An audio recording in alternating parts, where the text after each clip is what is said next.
Buenas nuevamente por acá, qué alegría. Tercer episodio de Luz de Vela, acá con un invitado muy especial para mi sentir, del cual le manifiesto mi gratitud, Zacarías Abushanab, sociólogo, programador, participante activo de la Comunidad Árabe de Buenos Aires y con una relación muy cercana, muy sanguínea con el Levante, con la Palestina, que ahí me gustaría que nos puedas contar.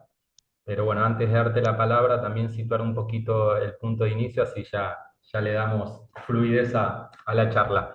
Desde ya, nuevamente, muchas gracias. Eh, Siento que hay un punto de inflexión en el siglo XX, en lo que es la realidad de los palestinos, que es al momento de que constituye y consolida el Estado de Israel en 1948, porque inmediatamente se le da ese poder sobre ese territorio. Su consecuencia es una Nakba, una tragedia humana para todos los habitantes de esa región que llevaban cientos y hasta miles de años habitando ese territorio, con muchos sub y bajas, pero bueno, con una gran identidad con esa tierra, con su tierra. Entonces, para poder llegar a esa Nakba y que nos puedas explicar, en efecto, de qué se trató, siento que es importante poder retroceder en el tiempo para ir siguiéndole el hilo conductor a ciertos acontecimientos importantes que lo terminaron dándole vida y justificando. Entonces, si te parece, podemos darle inicio a este encuentro en esos tiempos de finales del siglo XIX, la creación del movimiento sionista en Europa, con esa intención clara de darle una solución a ese problema real de persecución que estaban sufriendo la mayoría de los judíos, y cómo era la realidad para ese entonces de los palestinos, de los levantinos, bajo la influencia y el poder del Imperio Otomano. Saca, muchas gracias. Encantado ahí de poder compartir este momento. Dami, bueno, muchísimas gracias a vos por invitarme a este espacio. Para mí es importante poder participar en este tipo de conversaciones, de charlas, de encuentros en donde hablemos con respeto, intercambiemos ideas, podamos analizar los puntos de disidencia y poder conversarlo sobre eso para entender los argumentos del otro, siempre y cuando, digo, estén mediados por el respeto.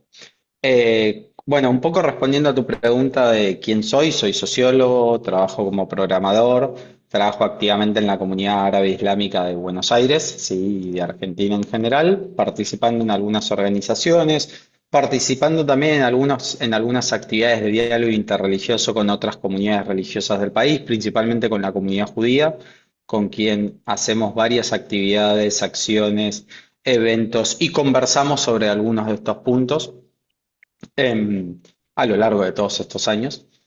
El vínculo que tengo con la comunidad árabe y musulmana es de carácter étnico y de carácter religioso. De carácter étnico por mi origen étnico sirio-palestino. Yo soy hijo de un inmigrante palestino en el país, por lo cual, ya por mi línea paterna, toda mi familia paterna vive en Medio Oriente, somos oriundos de Gaza, particularmente de un pueblo en Cisjordania de Tulkarem, ese es el origen ancestral de mi familia, en el actual West Bank, es uno de los puntos más álgidos en términos de enfrentamientos y situaciones bélicas con el ejército israelí, digo, a lo largo de de todas estas décadas, no solamente Gaza, sino también las cosas que suceden en Cisjordania, y por parte materna, de origen sirio, como gran parte de la comunidad árabe, de origen árabe que hay en Argentina.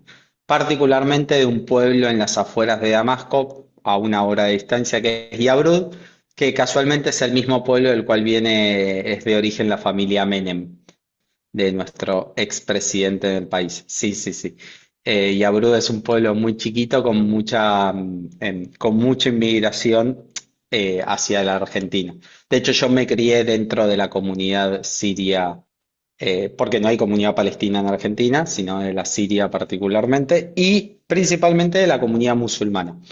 Mi origen étnico es árabe, en términos generales, pero cuando uno dice origen étnico árabe, es como que dijésemos que soy de origen latino.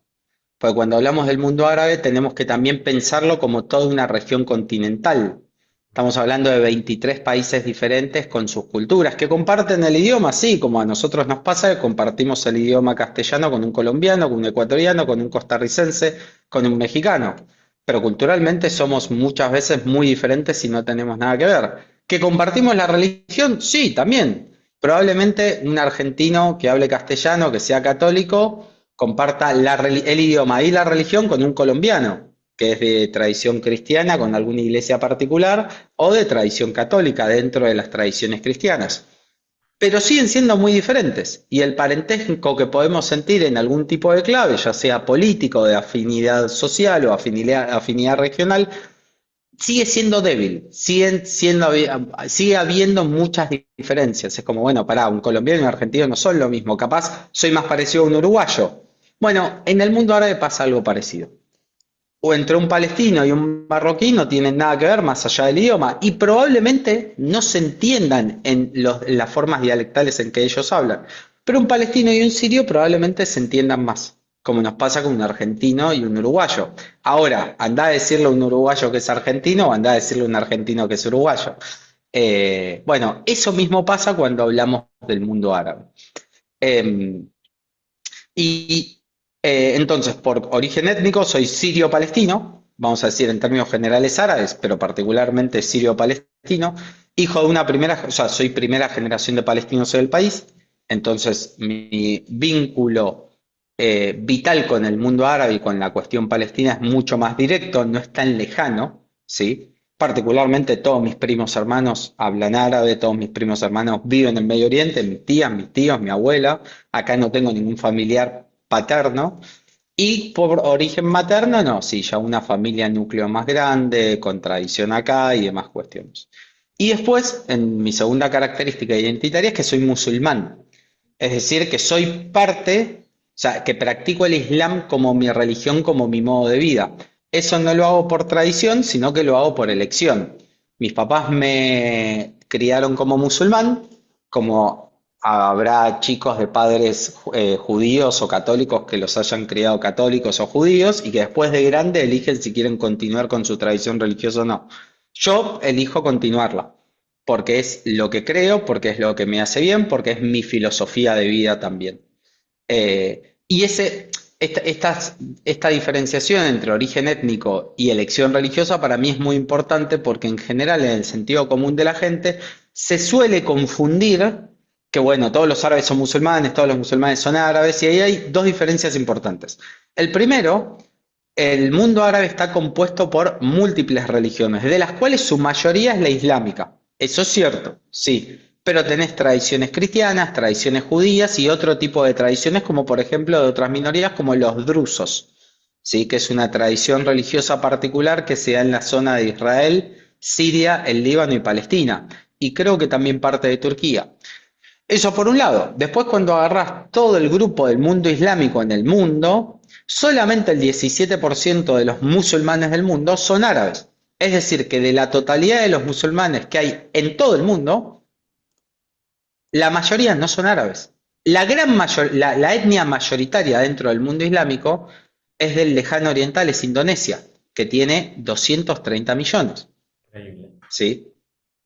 Entonces, ahí estamos haciendo una generalización cuando pensamos e intercambiamos, usamos como sinónimos intercambiables la palabra árabe y musulmán, cometemos dos errores. Primero, porque generalizamos a toda la población árabe como si fuese musulmana, y en segundo lugar, porque le faltamos el respeto al resto de las etnias que conforman la gran mayoría del mundo islámico, el otro 83% del mundo islámico, cuando solo el 17% somos nosotros, los árabes, si es que puedo denominarme árabe. Eh, pero bueno, eso.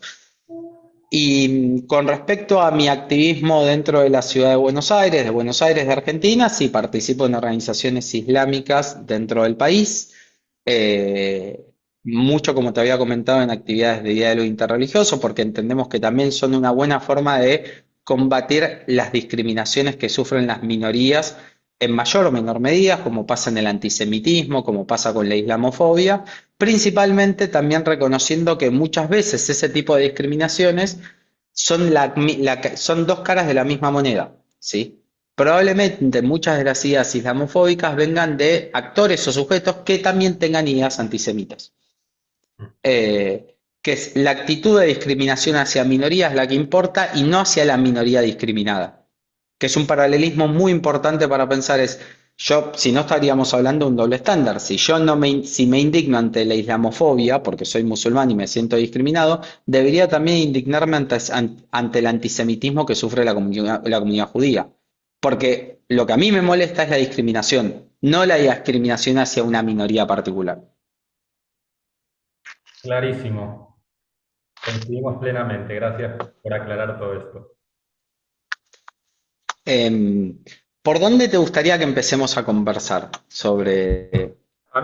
A mí me gustaría que le podamos dar un poco de raíz histórica para poder comprender un poco cómo se fueron entretejiendo los acontecimientos más importantes desde esa creación de un movimiento sionista en Europa a la consolidación de un Estado a mediados del siglo XX, para poder realmente, desde ese contexto, poder humanizar la transmutación que sufrió la gente que vivía ahí, y que obviamente se siente totalmente identificada con esa tierra. Desde ahí, como empezar a darle un poco de hilo. Perfecto. Vos nombraste recién al inicio de la conversación una palabra muy importante y poco conocida, que es la Nakba, que en árabe quiere decir la catástrofe o a veces se traduce como la gran catástrofe. La Nakba, que en general en los libros de historia en castellano se conoce como la Nakba o la Nakba palestina, quiere decir la catástrofe palestina. Y ese es el nombre que recibe el evento de la expulsión masiva de palestinos de su territorio, de su tierra natal, del lugar donde eran la población originalmente nativa, ¿sí? Que es la Palestina histórica. Hay dos o tres cuestiones que hay que tener en cuenta cuando conversamos sobre la Nakba. Primero, entender que la Nakba no fue un proceso espontáneo, sino que fue la consecuencia de un proceso de consolidación de un Estado-nación, en este caso el Estado de Israel, en el territorio de la Palestina histórica, que llevó a un proceso de construcción de varios largos años, que inicialmente empezó como un proyecto conceptual allá por la creación del movimiento sionista internacional, allá por 1800, fines del 1800, 1890, 1895, la internacional sionista que se da, los congresos para solucionar lo que se llamaba en Europa la cuestión judía. Que ahí vamos a conversar también de eso, porque no se puede entender el Estado de Israel y la consolidación y creación del Estado de Israel si no se entiende lo que estaba pasando en Europa con los judíos, que todos ya sabemos por sentido común qué era lo que sucedía porque desencadenó en la solución final y el holocausto, que fue la matanza el mayor genocidio de la historia de la sociedad moderna, ¿sí? Por lo menos de los últimos 200 años. Después hubieron otros genocidios a lo largo de la historia, pero de los cuales no se tiene documentado en la modernidad actual un nivel de un genocidio de tal envergadura. Y más con las cuestiones que también motorizaban ese tipo de genocidio, porque no era un proceso de conquista, sino que estaba para mí anclado en un proyecto ideológico, que era el nazismo, de un nivel de perversión y eficiencia combinada tremendos, tremendos. Entonces, para entender de dónde nace y de dónde se acelera la creación del Estado de Israel, hay que mirar bien qué era lo que sucedía en Europa, cómo vivían las minorías judías en Europa y cómo el proceso de la solución final del holocausto, ¿sí? Del genocidio hacia la comunidad judía hacia las minorías judías europeas, implicó de que haya una toma de conciencia a nivel internacional de que había que hacer algo con la cuestión judía. No solamente porque los actores víctimas lo sufrían, digo, la comunidad judía europea que de repente empieza a entender que ya no eran recibidos, que era algo que se percibía, que vivían con un antisemitismo latente y estructural en la cultura europea que los empujaba, hasta que en algún momento el aceleracionismo de las épocas bélicas eso lo lleva a su máximo nivel, que es la solución final que impulsa el nazismo, que fue una solución plenamente eficiente, fue no podemos, o sea, en términos sencillos, fue no podemos gastar tanto armamento militar en desaparecer a toda esta comunidad que teníamos, sino que inventan distintas soluciones para poder efectivizar mucho más rápida. Fue una decisión operativa, eficiente, poder desquitarnos de toda esta población de nuestro territorio. Eso por un lado, y entender también la reconfiguración más lenta, pero estructurada, estable, organizada y planificada que había en el territorio palestino. ¿Sí? Porque no es que en 1948, cuando la Declaración 433 de Naciones Unidas declara la partición de la Palestina histórica y la creación del Estado de Israel y la creación del Estado palestino, que esto es algo muy importante. Ahora voy a hacer un punto, digo, una nota al pie para entender algunas cuestiones de lo que pasó en el 48, eh, sino que en términos sencillos, lo que pasó en el 48 es que Israel, los actores, digo, el sionismo en la Palestina histórica, lo único que hizo fue prender la luz. Ya vamos a decirlo de esta manera para explicarlo mucho más simple. Se hace el Yom Ha'atzmaut, que es la declaración de independencia del Estado de Israel en creo que era en abril de 1948, ya había un Estado armado. No es que empezaron a armar y consolidar un Estado-nación. Es como decir, vos llegaste a tu casa nueva y lo único que hiciste fue prender la luz y decir oficialmente ahora es mi casa. Cuando en el 48 se declara la independencia del Estado de Israel, estaba la Universidad Hebrea de Jerusalén, digo, una de las universidades más reconocidas en Israel actualmente, había cooperativas, había federaciones agrícolas, había asentamientos de mayoría judía, ya estaba todo hecho. Que eso dentro de la narrativa sionista histórica se conoce como el Estado en camino. En el 48 culmina la consolidación y construcción de todo el Estado de Israel, con todas sus instituciones, sus aparatos jurídicos, sus aparatos económicos, sus aparatos sociales, sus actores de tercer sector, ¿sí? Partidos políticos, agrupaciones, organizaciones, fuerzas de defensa, ya estaban armados. Lo único que faltaba era prender la luz de la casa. En la casa ya tenías las habitaciones, la tenías amueblada, ya tenías todo, absolutamente todo. Tenías la pileta llena, ya estaba todo. Lo único que faltaba era decir, che, bueno, ahora esta es mi casa, me dieron el título de propiedad. Y eso es un punto importante para entender el 48 y ahora voy a ver qué es lo que pasa en la Nakba. Cuando en 1948 se da la declaración 433 en ese momento de las Naciones Unidas, hay que entender una cosa, que es los organismos internacionales y más del estilo de Naciones Unidas no tienen efectos ejecutores sobre las naciones, sino que son efectos de recomendación. La declaración del 433 es una recomendación para la solución de ese problema. Eso es importantísimo porque el Estado de Israel no se crea por declaración de la 433, no se crea porque Naciones Unidas decide declararlo. Es muy diferente. Las Naciones Unidas no tienen capacidad de crear estados.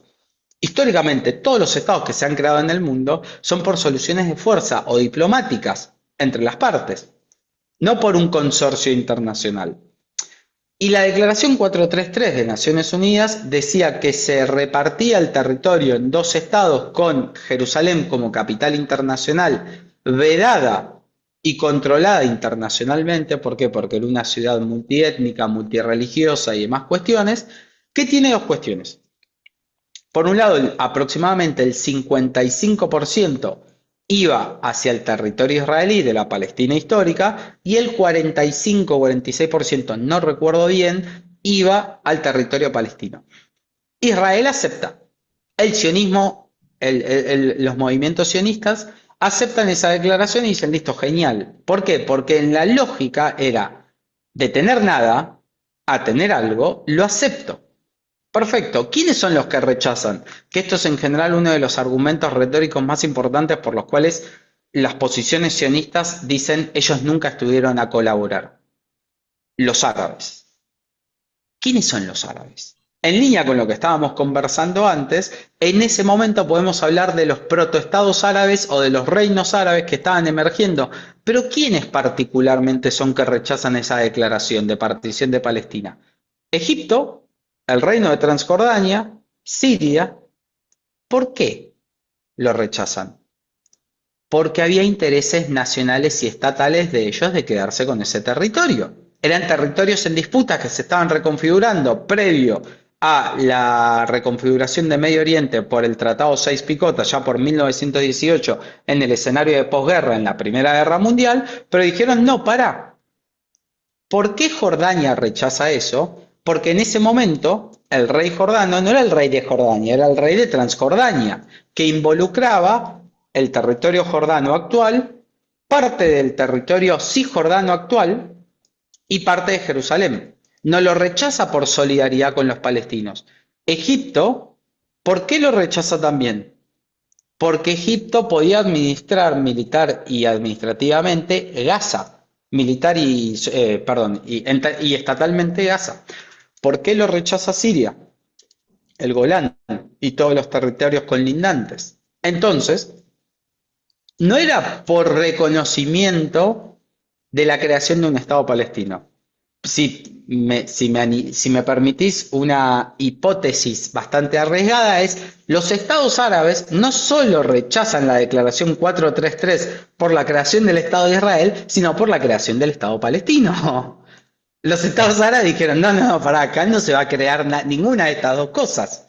¿Por qué? Porque lo quiero para mí. La guerra del 67, de la cual podemos hablar después, cuando Jordania pierde el territorio cisjordano, que es del mar de la Galilea a la izquierda, mirando el mapa de frente, pierde la capacidad de seguir expandiendo su territorio ahí, de que siga convirtiéndose en el reino de Transjordania y no en el reino de Jordania como se convierte en el 94, con el territorio delimitado hasta el mar de la Galilea y el mar Rojo. Entonces, ¿qué era lo que sucedía ahí? No había una solidaridad hacia el pueblo palestino como tal, que era un actor en constitución, un agente que estaba entrando en disputa porque estaba siendo invadido y reconfigurado territorialmente, que recién a partir de los 60 empieza a consolidarse como un actor en la escena internacional a través de la OLP, y recién en el 64 la Liga de los Estados Árabes reconoce a la OLP, a la Organización para la Liberación de Palestina, es decir, la primera organización internacional conformada por palestinas y reconocida por el mundo internacional y por el conjunto de los países árabes, aparece y es reconocida en el 64. O sea, aproximadamente 18 años después de la creación del Estado de Israel. Entonces, la pregunta es, ¿con quién discutía Israel en el 48? ¿Quién rechaza la partición de Palestina del 48? ¿Cuáles son los intereses del rechazo de esa partición de Palestina? No era en la autonomía del pueblo palestino. Era la posibilidad de poder tener ese territorio como parte de su poder. Ese es uno de los puntos principales para los cuales digo, che, no simplifiquemos, hablemos de los árabes, porque Egipto tenía su agenda, Jordania tenía su agenda, Siria tenía su agenda, los palestinos se estaban reconfigurando. ¿Y qué es lo que pasa en el 48 con la partición de Palestina? Hay un proceso de reconfiguración masiva, pero particularmente hay un evento muy, muy, muy específico que es el desplazamiento forzoso de población nativa de su territorio. Las estadísticas oficiales dan un rango de entre 700.000 nativos y 900.000, ¿sí? De palestinos desplazados de su territorio. ¿Palestinos de dónde? De los territorios de Cisjordania, del actual West Bank, de los territorios palestinos ocupados, y de parte del territorio del actual Israel, ¿sí? Entonces, hablamos de 700.000 palestinos desplazados hacia distintos campos de refugiados que se fueron reconfigurando en Cisjordania, en Gaza y en los países colindantes del mundo árabe. Vos tenés, por ejemplo, en Siria un campo de refugiados palestinos como el Yarmouk, en el Líbano, en Jordania. Jordania es prácticamente un protoestado palestino porque el 60% de la población, y hay estadísticas que dicen mucho más, el 60-70% de la población son de origen palestino, que son hijos y descendientes de los desplazados de la época del 48 y de las guerras posteriores, pero que eso sí sucede en la Nakba. Previo a la Nakba, hay un proceso de reconfiguración territorial y étnica de la Palestina histórica que no está marcado tanto por la violencia, pero en la Nakba sí. De hecho, y esto también es un comentario importante, se desplazan 700.000 palestinos y las estadísticas indican que hay entre 400 y 500 aldeas palestinas exterminadas. O sea, de poblaciones locales que o se las desplazó forzosamente o se realizó una limpieza étnica en esa aldea. Punto. Ahora, lejos de pensar esto por fuera de los anales de la historia y de los cánones con los cuales se constituyen los estados-nación, en Argentina pasó un proceso bastante parecido cuando vemos la campaña del desierto. ¿Sí? Y esto para quitarle dramatismo a la situación, pero también para reconocer la culpabilidad, es todo Estado-nación, en general con población foránea, porque la población judía que llega en el siglo XX a la Palestina histórica era población foránea. Podemos discutir o no el origen histórico, que para mí el vínculo histórico y cultural que tiene la población judía que emigra de Europa a la Palestina histórica es válido, es 100% válido. Y no me interesa meterme en cuestiones biológicas o de origen racial y demás. Para mí, personalmente, todas esas cuestiones no dan lugar. ¿Sí? Hay un vínculo histórico, cultural y recontra demostrado, y en mi posición como musulmán también lo reconozco, del pueblo judío con el territorio de la Palestina histórica. No importa si es de origen ruso y si emigró hace 800 años. No, a mí eso no me interesa. Para mí no es un argumento válido.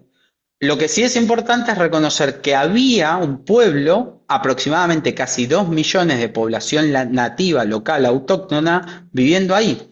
¿Por qué? Porque eso es muy importante para entender y desmitificar la famosa frase de una de las referentes más importantes del movimiento sionista, principalmente de aquella época, que era Golda Meir, que decía: la creación del Estado de Israel es la solución para un pueblo sin tierra, el pueblo de Israel, para una tierra sin pueblo, aludiendo que era un desierto, lo cual es erróneo. Había 2 millones de poblaciones nativas. ¿No estaban configuradas como Estado? Perfecto, es verdad, no estaban. Argentina empieza a reconfigurarse como un Estado-nación de acuerdo a los estándares modernos a partir de 1918, el 17. Hasta ese momento seguíamos siendo un desierto, y la región pampeana y todo el sur del país también sigue siendo un desierto. Eso no habilita a que vos puedas considerar construir un Estado ahí, ¿sí? Entonces, la frase de Golda Meir en ese momento para mí es una frase tribunera, ¿sí?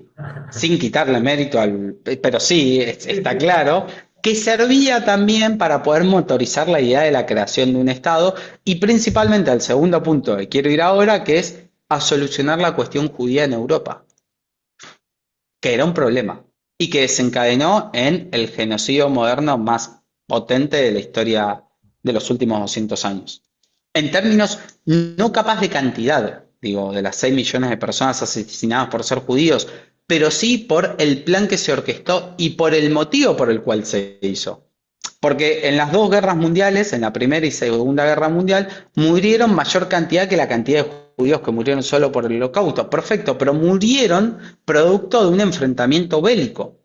El nazismo y el Holocausto, y principalmente, o sea, el genocidio hacia la comunidad judía, no era producto de un enfrentamiento bélico. Había toda una teoría en términos sociales, políticos, biológicas, de por qué había que exterminarlos, lo cual lo hace mucho más perverso. No importa si mataron 2 o 500 millones. El punto es que la teoría biológica encumbrada dentro del nazismo reconocía al judío como un germen, como un cáncer que había que extirpar de la sociedad. Y eso es perverso. Esa fue la solución que buscaban darle algunos actores europeos motorizados por el antisemitismo estructural, latente y persistente que hubo en 700 años de historia moderna europea. ¿Sí? Perdón, voy haciendo pausas para tomar mate no, por porque favor, mira, aprovecho. hablo demasiado. No, me encantadísimo de escucharte. Aprovecho este parate para meter un par de preguntitas que me quedaron picando ahí antes de seguir avanzando, que tiene que ver estrictamente con lo geográfico y la reestructuración que se dio a través del Tratado Sykes-Picot, eh, que en ese tratado que se delineó en el territorio, sí se contemplaba Palestina como territorio, y la segunda es, bien nombraste los países árabes de la región que se opusieron, pero hubo países árabes de la región circundante que apoyaron la creación de los estados. Es una buena pregunta. Lo primero es que me voy a tomar una licencia para ir fumando en la conversación porque está muy interesante y estoy muy relajado, con lo Disfrute, cual disfrute por favor. voy, como buen árabe, voy a fumar mientras que conversamos. Eh, es interesante lo que decís. El Tratado Sykes-Picot sí contemplaba la división territorial de Palestina y acá me das el pie para ir hablando de qué es lo que empieza a reconfigurarse. Ok, Primero, en términos generales, en la región del Levante y segundo, en términos particulares, con la reconfiguración étnica, cultural y social que se empieza a dar en la Palestina histórica.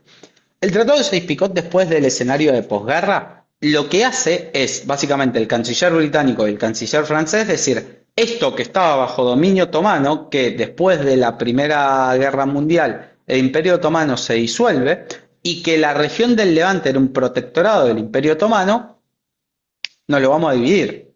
claro. ¿Por qué? Porque ganamos la guerra. Y nuestro. Lisa y llanamente fue como, che, bueno, ahora tus territorios, vos no existís más, ahora me quedan para mí. Ese territorio particularmente estaba dado por Siria, el Líbano, la Palestina histórica, que eran protectorados otomanos. Siria y el Líbano quedan como protectorados franceses, quedan como colonias francesas, y Palestina queda como lo que se conoce el mandato británico de la Palestina histórica. Entonces, ¿de quién queda? Del lado de los mejores colonizadores del planeta, que son los británicos.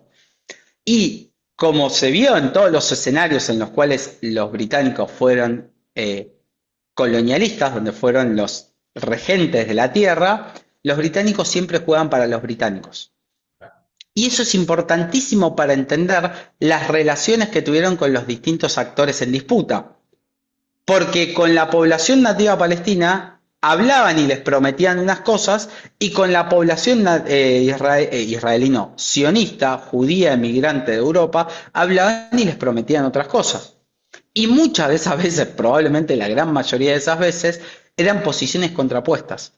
Entonces, los británicos, ridiculizando un poco la situación, a los palestinos les decían, sí, sí, sí, vos quédate tranquilo que vas a tener esto, y a los sionistas les decían, sí, sí, vos tranquilo que te vamos a dar esto. Y mientras tanto iban gestionando el conflicto y la situación de status quo. ¿Cómo podían? A veces con enfrentamiento con el movimiento sionista emergente, a veces con enfrentamiento con la población nativa local. Lo que sí era inevitable es que en algún momento eso iba a explotar, ¿sí? Y los británicos iban a decir, yo no me quiero hacer más cargo de este quilombo, esto está escalando, bueno chicos, arréglense ustedes. Ahora volviendo a esto. Dijimos, Siria y Líbano, colonia francesa. Palestina, colonia británica. Perfecto. Eso implicó que para cada uno de esos estados emergentes o en situación de emergencia empiecen a reconfigurarse, porque también había muchas disputas internas, ¿sí? Si miramos un poquito más a la izquierda y para abajo, también tenemos Arabia Saudita, que en ese proceso, en ese momento estaba bajo un enfrentamiento de luchas tribales, ¿sí? Para ver quién podía gobernar todo el territorio de lo que se conoce como el Hijaz, la península arábiga. Entonces, lejos de ser simple, eran situaciones de mucha complejidad. La historia argentina también nos demarca eso, la guerra entre unitarios y federales, la constitución de los distintos cuadros emergentes y facciones, cómo se van disputando el territorio. Bueno, eso también pasa en el mundo árabe, ¿sí? Y en los países árabes particularmente. Arabia Saudita, por ejemplo, la región, la tribu que termina tomando el poder es la tribu de los Saud, que paradójicamente no era la tribu más representativa del Golfo, ni la tribu más importante, que era la tribu de los Hashemíes. ¿De dónde? De la Meca. ¿Y qué reino árabe se llama Hashemí? El reino de Jordania. El reino, si uno lee la declaración oficial, se llama el reino Hashemita de Jordania. ¿Por qué se llama así? Porque el actual rey de Jordania es uno de los descendientes del sheriff de la Meca, ¿sí? Del protector de la Meca, que era de la tribu de los Banu Hashem, que cuando los Saud toman la Meca y reconfiguran la región, los británicos le dicen, bueno, a cada uno de tus hijos le vamos a dar uno de los reinos árabes. El único que por eso estaba el reino de Siria, por eso estaba el reino de Irak, por eso estaba el reino de Transjordania. De esos tres reinos que eran de los descendientes de la tribu de Banu Hashem, el único que sobrevive es el reino de Jordania hasta el día de hoy. Pero que no era de un nativo local jordano, el desierto de Jordania, no era un badawi, no era un beduino, sino que al contrario, lo cual también generaba cierta rispidez. Esto lo nombro no para hacer historia general del mundo árabe, sino para demostrar que había mucha complejidad en la región, había mucha convulsión. No es que estaban los estados árabes ahí esperando a ver qué era lo que sucedía entre los palestinos e israelíes. No, estaban con sus quilombos internos. Se estaban disputando para ver quién gobernaba el territorio en cada uno de ellos. ¿Y qué es lo que empieza a pasar en la Palestina histórica? Vos en la Palestina histórica tenías aproximadamente 1.900.000 de nativos.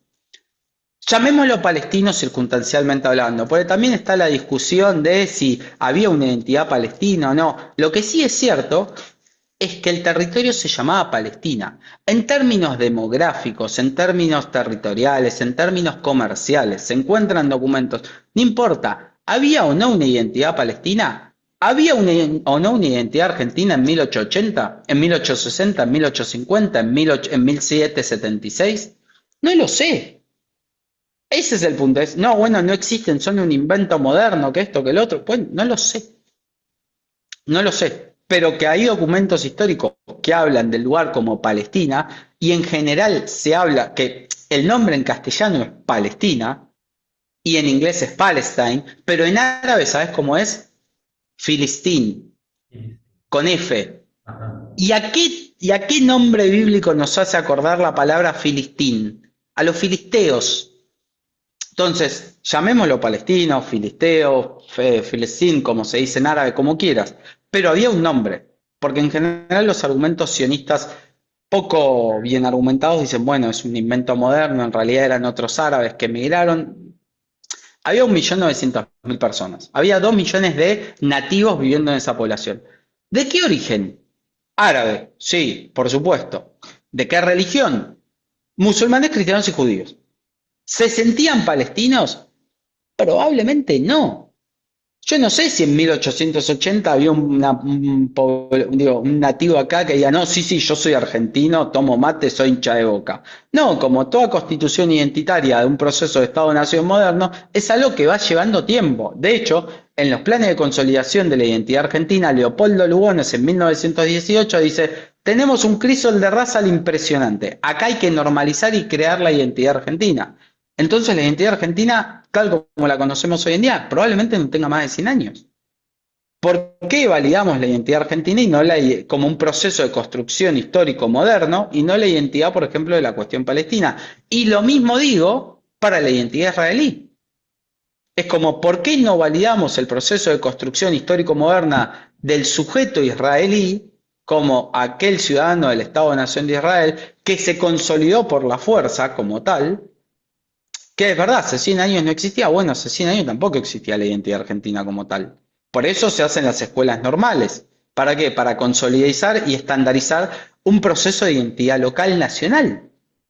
Eso lo digo para esta misma teoría, esta argumentación lo digo para la identidad palestina, que históricamente existía y para la identidad israelí. Entonces, volviendo a tu pregunta, ¿qué empieza a reconfigurarse a partir de 1918, particularmente en Palestina? Hay una reconfiguración para mí de lo que yo llamo por mi etos sociológico del orden burgués. Ok. ¿Qué es lo que empieza a cambiar? La propiedad. En términos, analítico-marxistas, que dice la base de la estructura es la economía y la superestructura es la política, la cultura, la sociedad, lo primero que cambia es el orden de propiedad de la tierra. ¿Por qué? Porque se empieza a dar un proceso a lo largo de los años de compra de las tierras locales bajo distintos mecanismos que eran de fellají, que es lo que se dice como campesinos y terratenientes palestinos, por parte de judíos foráneos que venían de Europa. Entonces, lo primero que empieza a reconfigurarse es el orden burgués. Probablemente digo, yo voy a hacer una aclaración particular, no soy un experto en estas cuestiones, simplemente soy un opinólogo profesional. Pero mi tesis es que lo que empieza a cambiar y a mutar es la propiedad de la tierra. Muchas veces por una relación contractual comercial, ¿sí? Muchas de esas veces fueron porque fueron, le pusieron guita y se quedaron con la tierra. Y otras veces por desplazamiento forzoso o compra obligada de esa tierra. ¿Sí? Que es, no te voy a dejar otra alternativa que vendérmela. ¿Por qué? Porque si no voy a hacer acciones que también están documentadas de carácter violento para obligarte a vender. Entonces, si vos me preguntás qué es lo que empieza a reconfigurarse en la distribución territorial, lo primero es la propiedad de la tierra. Que eso habilita las condiciones de posibilidad para el cambio cultural, social y político. Pero lo primero que se tiene que mirar es el traspaso de tierras. Ahí es donde pienso el marxismo sirve para explicar todo el aparato moderno de la sociedad capitalista, sin dudas, sin dudas. Em, y la pregunta es, ¿de dónde, cómo es que los judíos que estaban viviendo una situación de persecución en Europa que iba increciendo a partir del ascenso acelerado del nazismo allá por 1933, pero que empezó a tener sus vestigios por 1920 ante la aparición del Partido Nacional Socialista, es ya en 1895 o 1893, en el Congreso de Basilea, en las distintas juntas que tuvo el movimiento sionista, estaban alertando de lo que creían que iba a venir, que es, che, lo voy a decir en términos muy sencillos, la pulsión de asesinato hacia nosotros está cada vez más grande, porque la discriminación hacia la comunidad judía, lo que conocemos como antisemitismo, que después podemos discutir si es el término apropiado o no, yo en esas discusiones conceptuales para mí son Sí. no vienen, digo, es un desplazamiento teórico que en términos fácticos, digo, si son semitas, no son semitas, a mí particularmente esa discusión, a mí no me interesa, no digo que no sea importante. Pero la discriminación hacia los judíos se conoce como antisemitismo. El antisemitismo en Europa tenía digo, si uno empieza a hacer un análisis histórico de larga data, y viene hace mucho tiempo. Para mí, si vos me preguntas particularmente, yo lo situaría allá por las cruzadas, ¿sí? E históricamente la constitución del cristianismo y el catolicismo en Europa. ¿Por qué? Porque el sujeto judío fue aquel sujeto que traicionó a Jesús, aquella figura más importante en la tradición católica, ¿sí? El Hijo de Dios. Después, si después alguien discrimina a un judío por considerarlo una de las personas cómplices del asesinato del Hijo de Dios o no, me tiene sin cuidado. No, claramente no. Pero sí hay una conducta que se traspasa en términos generacionales, en términos sociales y culturales, de sentido común, que es lo que opera en ese antisemitismo latente. Entonces, volviendo, si uno mira las producciones culturales, las producciones literarias, las ideas de sentido común, los comunicados, lo que pensaba la sociedad europea ya por principalmente en 1700, 1800 y particularmente en 1900, para mí, específicamente, esto se ve muy bien en el caso Dreyfus, en el señalamiento de de un comandante francés del ejército francés de origen judío, que se lo acusa como un agente de contrainteligencia ruso, no me acuerdo bien la consigna, pero en realidad lo estás acusando porque es judío y porque vos tenés preconceptos sobre los judíos, pero no tenés ninguna prueba explícita para señalarlo como tal, ahí el antisemitismo explota y empieza a ser un problema. Teodoro Herzl, uno de los padres fundadores del sionismo, reconoce el problema que tenía la cuestión judía en Europa, que es como, che, tenemos que hacer algo porque acá no nos quieren, hacia un judaísmo completamente integrado, laico, que esto es otra cuestión muy importante para entender el sionismo y la mutación del sionismo a lo largo de los años. No es lo mismo hablar del sionismo de Herzl, allá por 1890, del sionismo de Ben Gurión, allá por 1950, que el sionismo de Netanyahu. Si pensamos que son lo mismo, y vamos a caer en una simplificación bastante idiota a mi criterio. ¿Por qué? Porque también explica las acciones del Estado de Israel. ¿Por qué se acepta en el territorio del 48, en la partición de la Palestina histórica? ¿Por qué Ben Gurión? ¿Por qué los maestros, los líderes sionistas aceptan ese territorio? Y no el territorio que está buscando hoy colonizar. Porque hay una cuestión muy importante. Cisjordania, el territorio que indica la partición de la Palestina en 1948, los lugares religiosos del judaísmo quedaban del lado de Cisjordania, no quedaban del lado donde está el Israel actual. A Herzl Herzl murió en 1918, digo, no llegó a ver nada de esto, pero a Ben Gurión no le importaba. La tumba de los patriarcas, los lugares bíblicos, están en Cisjordania. Por eso el sionismo religioso actual que gobierna Israel construye asentamientos en Cisjordania, porque son los sionistas religiosos que dicen, no, pará, Israel estaba acá, no estaba en Tel Aviv. A mí no me interesa Tel Aviv, me interesa Jericó, me interesa Hebrón, donde está la tumba de los patriarcas. No me interesa Tel Aviv, no me interesa Yafo, no me interesa Nazaret, que son territorios, son parte del Eretz Israel, del Eretz bíblico, del territorio, de la tierra prometida bíblica, sí, pero lo importante no estaba ahí. ¿Y por qué el movimiento sionista en 1948 acepta eso? Porque era un movimiento sionista judío laico. No le importaba la cuestión religiosa. Es más, la vuelta a la Palestina histórica hacia la Eretz Israel estaba visto más como una vinculación ancestral de carácter nativo más que con una conexión o vinculación religiosa. No importaba la religiosidad, importaba el territorio. Volviendo a lo que había dicho antes, porque me voy por las ramas, en el movimiento sionista internacional estaba buscando una solución y como toda solución en la modernidad necesita guita.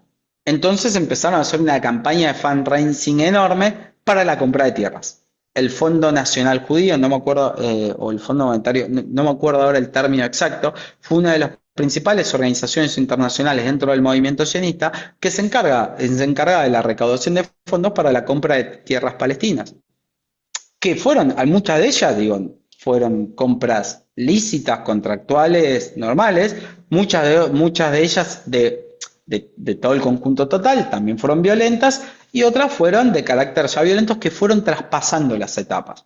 No fue lo mismo para el movimiento sionista comprar tierras en el 20 que en el 30 que en el 40. En el 20 probablemente hayan sido transacciones comerciales pacíficas, ¿sí? Vino un terrateniente extranjero, le compró la tierra a un terrateniente palestino y se terminó la historia. Cuando de repente la población nativa empieza a decir, che, pará, antes eran el 5% y ahora son el 20%. ¿Qué pasó? De repente empiezan a ser un poco más de lo que, bastante más de lo que eran antes. Eso empieza a generar una crisis interna en la población nativa, que dicen, ¿qué está pasando acá? ¿Qué sucede? Que de repente vemos una reconfiguración étnica, religiosa y cultural con una población bastante foránea, ajena, a la cual estaban acostumbrados a lidiar. ¿Por qué? Porque no compartían idioma, no compartían rasgos raciales, no compartían etnia, no compartían cultura. ¿Por qué? Porque eran europeos, ni más ni menos. Entonces se empieza a tomar como un proceso de colonización frío, que tuvo sus distintos mecanismos, pero que paso a paso empezó a reconfigurar el terreno local. A mi criterio, primero por la reconfiguración, por el traspaso de tierras, por el traspaso de propiedad, por distintos mecanismos, y después acelerado a partir del 30. Ya en el 30 era un problema. Ya en el 30 la reconfiguración demográfica era un problema. Entonces empieza a haber las manifestaciones palestinas de las poblaciones nativas, de los locales, con distintas narrativas, con distintas retóricas. Digo, había algunas retóricas que eran más laicas, otras más religiosas, pero el rechazo era hacia la reconfiguración que inicialmente por momentos tenía rasgos pacíficos, pero que en algún momento llegó a un nivel de reconfiguración que decían, che, espera, me parece que acá está pasando algo y tengo que frenarlo. Muchas veces eso se hizo por una cuestión, por medios bélicos, medios violentos, medios de fuerza, enfrentamientos, organizaciones paramilitares de ambos lados, situaciones bastante polémicas de ambos lados, eso desde ya, pero eso se empieza a acelerar en el 40, a unos niveles enormes, que después culmina con, en el 48, la consolidación y el prender la luz que implicó la creación del Estado de Israel. Pero, ¿qué era lo que pasaba en ese momento? Tenías para mí 4 actores en escena. Los británicos, que básicamente lo que hacían era sostener su status quo entre todos los actores que estaban ahí. La comunidad sionista judía que estaba emigrando, ¿sí? La comunidad nativa local palestina y los árabes, que estaban prestando atención a sus asuntos internos de consolidación como Estados-nación, pero a la vez prestando atención a lo que estaba pasando ahí sin darle tanta pelota, pero porque ellos también podían sacar tajada del asunto, no era por solidaridad del pueblo palestino. Y la segunda pregunta que me hiciste con respecto a si había alguna población, algún gobierno árabe que en ese momento estaba en emergencia, que reconocía el rechazo en solidaridad con el pueblo palestino, lo primero que te digo es desconozco, pero a priori me arriesgaría a decir que no, porque tampoco entendían muy bien qué era lo que tenían que reconocer. Entonces, estaban en proceso de consolidación, no había un Estado árabe consolidado en ese momento que diga, che, yo tengo todos los papeles en fila, tengo mi ejército, tengo esto, tengo... No, tenían muchos de sus problemas. Y después en el 50 y en el 60 también. En el 50 en Egipto tenías un gran problema interno entre facciones, tenías la disputa por la nacionalización del canal de Suez, sus enfrentamientos con Estados Unidos, las relaciones internacionales que recién estaban emergiendo. En ese momento no había un Naciones Unidas tan consolidado como lo teníamos hoy en día. Tenías un mundo en construcción que a mi criterio el que mejor planificaba era el que mejor le salían las cosas. En eso, el gran ganador fue el Estado de Israel, a mi criterio. Maravilloso. Eh, de lo que venís contando de vuelta, dos, tres puntitos. Eh, el primero es, bien desarrollaste que el mayor impacto de cambio dentro de la Palestina histórica se empezó a dar por los títulos de propiedad, por la posesión de la tierra. Eh, y en eso justamente marcaste diferencia entre algunas, en principio la mayoría, que fueron adquiridas en modo pacífico de lucro, de intercambio, y que después ya se empezaron a aumentar la temperatura entre los conflictos, pero ahí ya se nota de que del lado del movimiento sionista, que fomentaba todas las migraciones y demás, eh, también había un ingreso y una migración de armas. O sea, vos para poder imponer la fuerza tenés que tener la potestad de realmente manifestar la fuerza. Entonces, y ahí sé que se fueron creando distintos grupos paramilitares, guerrilleros, dentro de las distintas facciones del movimiento sionista heterogéneo, la Ganá, el Irgun y por acá tengo el otro, el Leumi, con distintas tendencias ideológicas, pero que al fin y al cabo tenían todo ese poderío de imponerse ya en esa época, es decir, o sea, de amenazarte. O me la entregás por la buena o me la entregás por la mala, porque vos, o sea, contra mí no vas a, ya en ese momento contra mí no vas a poder. Entonces, la contrapregunta ahí es, dentro de lo que era el aparato de construcción estatal palestino, eh, había un mando y a partir de ese mando había una construcción de una contrafuerza porque mucho también se habla de, de un poco la epopeya de haber ganado, ¿no?, las guerras dentro del territorio, pero también por lo que estás manifestando, o sea, la capacidad armamentística ya en eso ya empezó a ser dispar.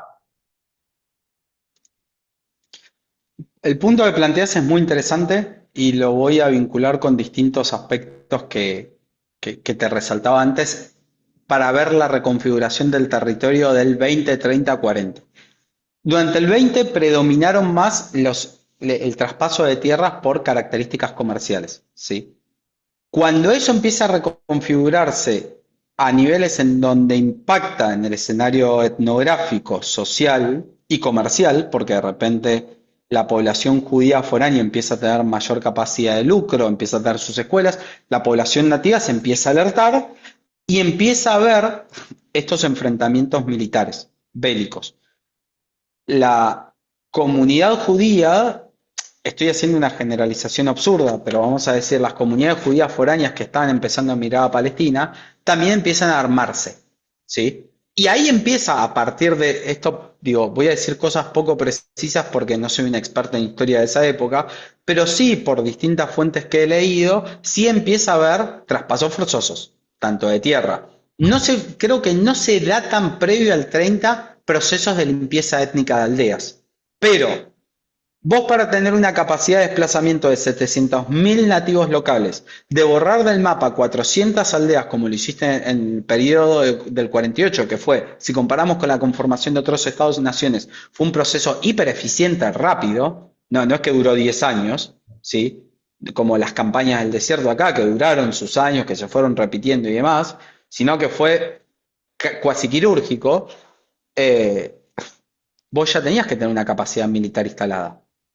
Y así como la consolidación del Estado de Israel y de sus instituciones implicó el aparato jurídico, el aparato estatal administrativo, el aparato educativo, el correo, también implicó la formación militar, el aparato militar, que no solamente estaba anclado en fuerzas militares, sino también en fuerzas paramilitares. Y acá hay una diferencia cultural importantísima. ¿De dónde viene la idea de Estado-Nación? De Europa.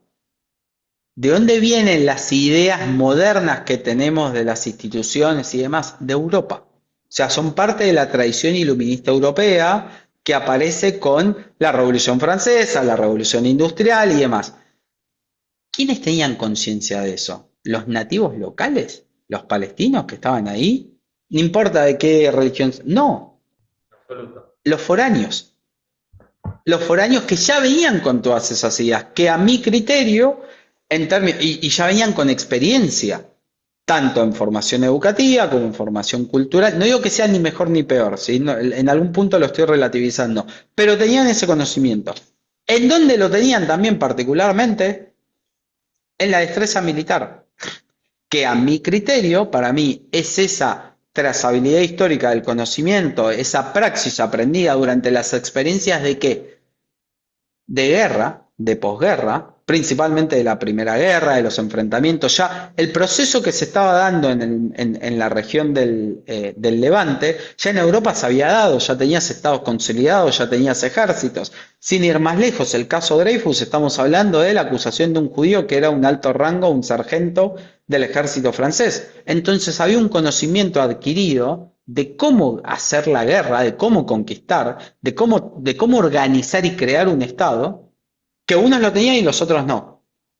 Que los otros no tengan, no quiere decir que a vos te habilite a expulsarlos, a sobrepasarlos y a construir un Estado sobre ellos. Que es lo que sucedió con el Estado palestino, con el Estado israelí sobre el Estado palestino. ¿No había un Estado palestino? Probablemente no, como lo conocemos en términos modernos. Pero esto es lo mismo que decir, espera, de acuerdo a mis estándares, que es la constitución de un Estado moderno con una identidad como eran las identidades y los Estados modernos europeos, si vos no tenés eso, no sos una población. No, para nada. ¿Por qué? Eso es eurocentrismo puro y duro. Como no, qué sé yo, tienen sus formas de organización social, comunitaria, económica, comercial, cultural, política, económica, educativa, diferentes a las tuyas, que es la de un Estado-nación europeo. Por eso cuando dicen algunos, que para mí es una pelotudez atómica, perdón el término, ¿había un Estado palestino? No, hermano, si la idea de Estado-nación es una idea eurocentrista, que después fueron tomando como forma de organización social, política y económica a lo largo de los años el resto de las poblaciones nativas del resto de los países. Pero como idea de nación es una idea eurocentrista. Punto, se terminó. Están los libros de Hobbes, de Rousseau, de Locke. No de un palestino. Tenían sus formas de organización social y sí, vivían 2 millones de personas. De alguna manera se tenían que organizar. Diferente a la que vos considerás organizada. Pero tenían su forma de organización tribal. Y eso es interesante por la pregunta que vos hacías, que es, ¿qué era lo que pasaba? Bueno, ahí empieza a constituirse una identidad espejo a lo que pasaba del otro lado. Empezaba a aparecer una identidad palestina, como tal, con un proceso de unificación, como pasa con el resto de todos los países. En este caso acelerada, con sus tropezones y demás. Pero, ¿por qué estaba marcada la organización territorial, cultural, social y económica palestina? O de las poblaciones nativas del terreno, por la misma que estaba conformada en Siria, en el Líbano. Tribales, organizaciones tribales. Había una organización de la sociedad, había una organización de la economía, de lo cultural, de las relaciones contractuales entre las personas, tribal, pero la había.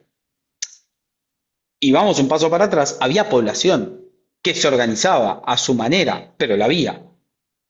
que no sea de acuerdo al canon de Estado-Nación, no te habilita a decir que no había población, que era lo que le pasaba a Golda Meir, a mi criterio, ¿sí? Que es como, bueno, porque no hay una organización estatal tal como la conocemos, no hay nada. Y eso es lo que te discuten, te dicen, a mí un Estado... Pará, no discutamos esto. Es una idiotez. Como, no, pará, sí, había población y tenía sus formas de organización en los distintos aspectos de la vida en comunidad diferentes. Si me pongo sociológico, te digo, no había sociedad, había comunidad, como había en la Europa premoderna, había comunidades, había feudos. Si se quiere, las organizaciones tribales se parecían más orgánicamente, no conceptualmente, a las organizaciones feudales de la Europa premoderna. Pero que había organización, la había, no había Estado-Nación. La Estado-Nación es la evolución de la modernidad, del traspaso de la comunidad, de lo que Max Weber decía como de la Gemeinschaft a la Gesellschaft, que es de la comunidad a la sociedad, como tal, pero sí tenías población, sí tenías formas de organización, sí tenías algo que regía cómo se vivía individual y colectivamente. En ese momento las tenías los países árabes también y las reconfiguraban, sí. Perdón que te interrumpa, pero a las claras lo que se manifiesta implícitamente y explícitamente ante lo que estás explicando es que toda esa mirada etnocentrista de quitarle valor a cómo ellos decidían organizarse, cómo ellos decidían convivir, es una mirada colonizadora de considerar siempre al otro un ser inferior, disminuido, que lo que están haciendo es antiguo, no vale, que yo te voy a tener que enseñar a cómo es. Entonces ahí un poco también se explica ese espíritu colonizador. No solo el hecho de venir a imponerme, decir a partir de ahora el territorio es mío, sino también desde el ideal mismo de decir la manera que vos tenés que vivir es salvaje. Algo de eso claramente hay, porque para mí acá voy a arriesgar un análisis más sociológico, con pocos fundamentos, por lo cual voy a ser poco preciso, que es porque funciona mejor, de acuerdo a las características modernas del capitalismo, porque es más racional, porque es más eficiente. Y eso se ve cuando vos mirás la mutación del proceso de organización comunitaria a un proceso de organización como sociedad, en donde no implica tanto los lazos comunitarios, no le importa tanto, sino los lazos racionales, operativos, funcionales. Eso es cuando una comunidad deja de ser una comunidad y pasa a ser sociedad. Y aparecen un montón de objetos o de figuras en términos de organización colectiva que no tienen que ver con un lazo que era inicialmente comunitario, sino con un lazo medido y encuadrado de acuerdo al capitalismo, de acuerdo a la racionalidad. Mejor o peor, digo, pero que funciona mejor de acuerdo a esta lógica. Sí, sí. Entonces, ahí claramente hay un supuesto de esto es mejor, probablemente en términos racionales, de acuerdo a una sociedad moderna, sea mejor, ¿sí? Y esas ideas eran foráneas a la población nativa, que después la fueron tomando y demás, como también pasa acá, pero y con poblaciones nativas también autóctonas de que toman esa forma de organización social. Pero estaba eso. Y la comunidad judía foránea que empieza a mirar a Palestina tenía todo ese conocimiento. Por eso y no solamente tenía ese conocimiento, también tenía el conocimiento de cómo crear un Estado, porque lo habían vivido. Cómo conformar centros de estudios, por ejemplo, universidades. ¿Qué había en Palestina como había en el resto de los países árabes? La organización del conocimiento, el traspaso de conocimiento a través de las madrasas, las clásicas escuelas de transmisión del conocimiento. Eran otras formas de organización de los conocimientos, tanto comerciales, sociales, las relaciones contractuales.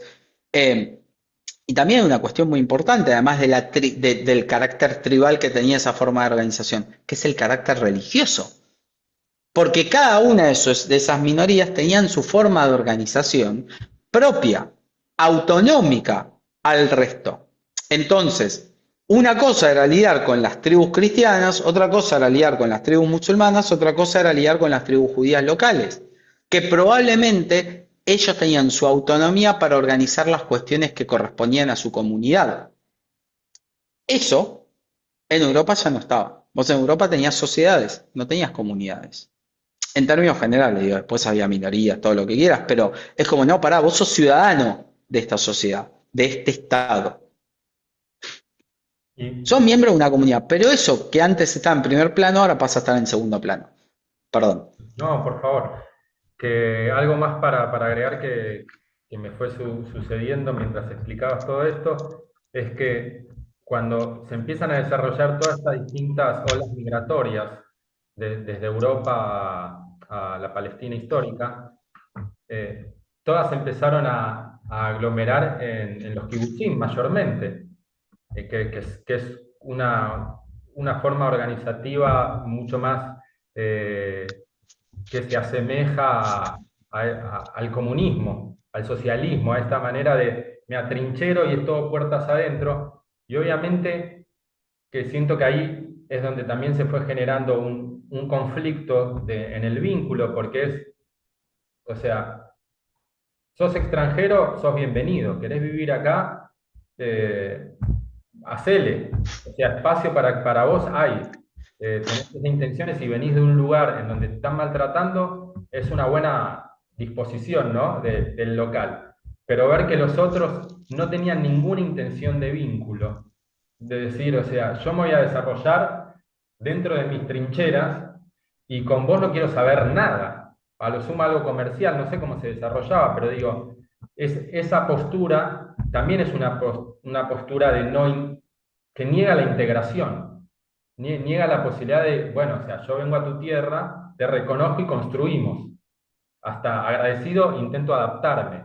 No, o sea, y siento que ahí obviamente también fue generando un choque, que es ahí donde vos decís, empezaron a poner atención de esta gente que está llegando, no viene con intenciones de crear comunidad colectiva, vienen de hacer la suya.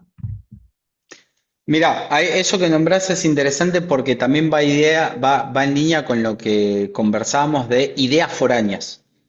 Los kibutzim eran ideas de cooperativas para el trabajo de la tierra de forma colectiva ancladas en el socialismo y el comunismo de la época.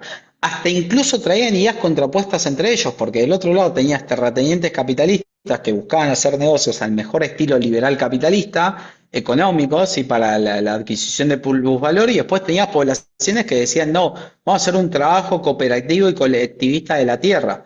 En ambos casos, sin interés de integración, porque el proyecto era otro.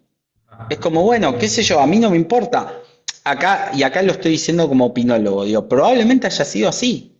Probablemente haya sido, no me interesa la integración con la población nativa local. ¿Y por qué? Porque hay una diferencia cultural muy grande. No dejan de ser judíos, foráneos, europeos. Digo, yo no quiero discutir si les corresponde o no, eso es de carácter moral, digo, y no quiero tampoco discutir el vínculo histórico-cultural que tiene la tradición judía con el territorio de la Palestina histórica, con lo que hoy conocemos como Cisjordania y el Estado de Israel. Punto. Eso es indiscutible, digo. Y no importa el origen biológico, étnico y demás. Es indiscutible. Punto. No, no se puede discutir eso, para mí. Eh, pero aún así, haciendo un análisis de esa cuestión, sí era algo muy ajeno. Pensá que había Teodoro Herzl, esto es muy interesante verlo, la otra vez lo conversaba con un amigo que sí es un experto. En Jerusalén estuvo solamente un día en un viaje y no aguantaba el calor. Obvio que no aguantaba el calor. Era un austríaco de Viena que vivía en condiciones climáticas completamente diferentes. Era una población muy foránea a las condiciones terrestres de ese lugar. Por supuesto que no. Eran europeos que vivían en frío y que de repente pasaron a vivir en un lugar con condiciones climáticas totalmente diferentes a las cuales estaban acostumbrados durante generaciones. Y que ni siquiera compartían un idioma común de comunicación. ¿Por qué? Porque ni siquiera hablaban los idiomas nativos. ¿Por qué? Porque el hebreo o el árabe semita en su forma más pura que se hablaban en la Palestina histórica, probablemente no tenían nada que ver con el yiddish, el alemán, el polaco o el francés. Probablemente no tenían nada que ver. Y ni siquiera con el hebreo transmitido de generación a generación que después fue siendo deformado por el vínculo con otras lenguas más locales, como es lo que le pasa al yiddish.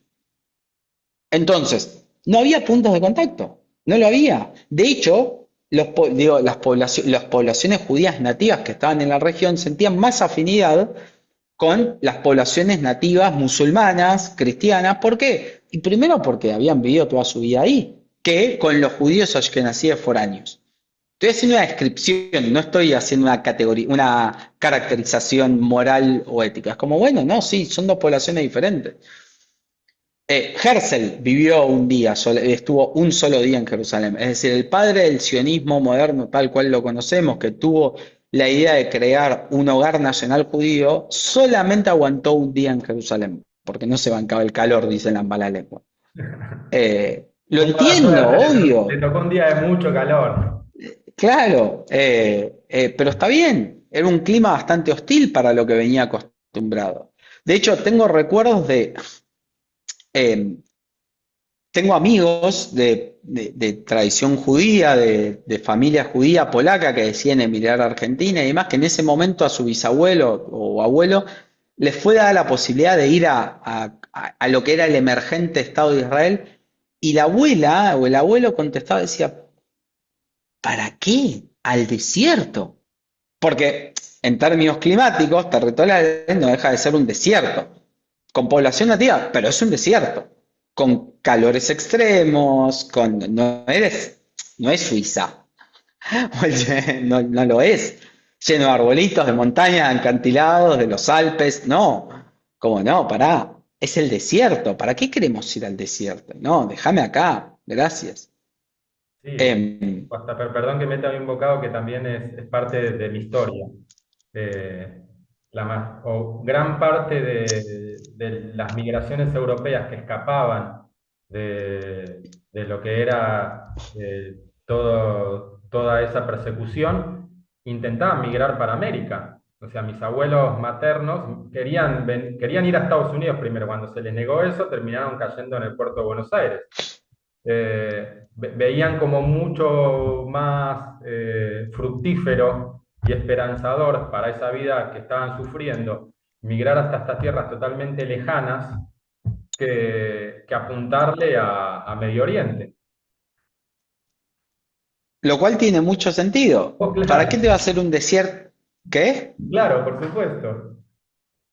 ¿Para qué te vas a ir a un desierto a trabajar la tierra en un kibutz de forma colectiva, cooperativa, si podés ir a Nueva York? ¿Para qué?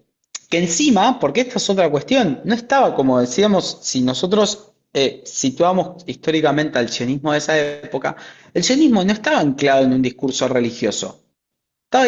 Digo, ¿por qué se elige la Palestina histórica como el hogar nacional judío o el lugar para proyectar un Estado para el pueblo judío? Por un vínculo histórico, cultural, ancestral, pero no por un vínculo marcado por la religiosidad. Si hubiese sido marcado por la religiosidad, probablemente el movimiento sionista hubiese rechazado los territorios que recomendaba la partición de Palestina de la Declaración 433 y hubiese invertido el orden. Hubiese dicho, no, no, no, pará. A mí dame Hebrón, a mí dame Jericó, a mí dame esos territorios, porque los territorios donde suceden la mayor cantidad de acontecimientos bíblicos no es en el actual Israel, territorialmente hablando, es en la actual Cisjordania y Jerusalén, ¿no? Por supuesto.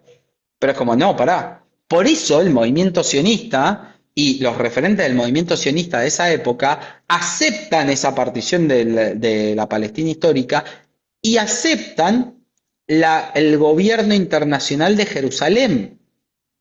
Dicho a grosso modo, porque no les importaba. Como bueno, sí, qué sé yo, que lo gobierne internacionalmente. Sí, es importante Jerusalén para nosotros, queremos entrar un poco, tener nuestra parte y demás, pero no es el discurso actual que tiene el sionismo religioso que dice Jerusalén es capital eterna e indivisible del Estado de Israel. Porque el reino de los judíos está anclado y esa es la capital. ¿Por qué? No por vínculo cultural, sino por un vínculo eterno religioso. No es ancestral, no es tradicional, no es cultural, es religioso. Si hoy en día Ben Gurión se levanta y lo escucha Netanyahu, probablemente se quiera pegar un tiro. Y dice, no entendiste nada, no entendiste nada, nosotros no queríamos esto. no entendiste nada. A ver, digo, ridiculizando un poco la No, situación, pero es seguro, como, no, seguro. pensar que el sionismo de los kibutzim del 20, del 30, del 40 es igual al sionismo actual, con características supremacistas, ancladas en una narrativa religiosa, es no entender la situación. Y no lo digo porque unos tengan menores responsabilidad que el otro, sino para no pensar como un monolito homogéneo e intentar comprender un poco más, sin quitarle los niveles de responsabilidad en los crímenes que ambos cometieron. Porque el sionismo laico del 40 cometió crímenes, hizo desplazamiento forzoso, limpieza étnica, desplazamiento de 700.000 nativos locales. No le quito responsabilidad, pero es algo muy diferente y tenían un Israel muy diferente al Israel que piensa el sionismo religioso actual. Eso desde ya. Son cosas totalmente diferentes. Igualmente para ayudar a pensarlo y un poco escarbando un poquito más en los argumentos que llevaron a Israel establecerlo en la Palestina histórica.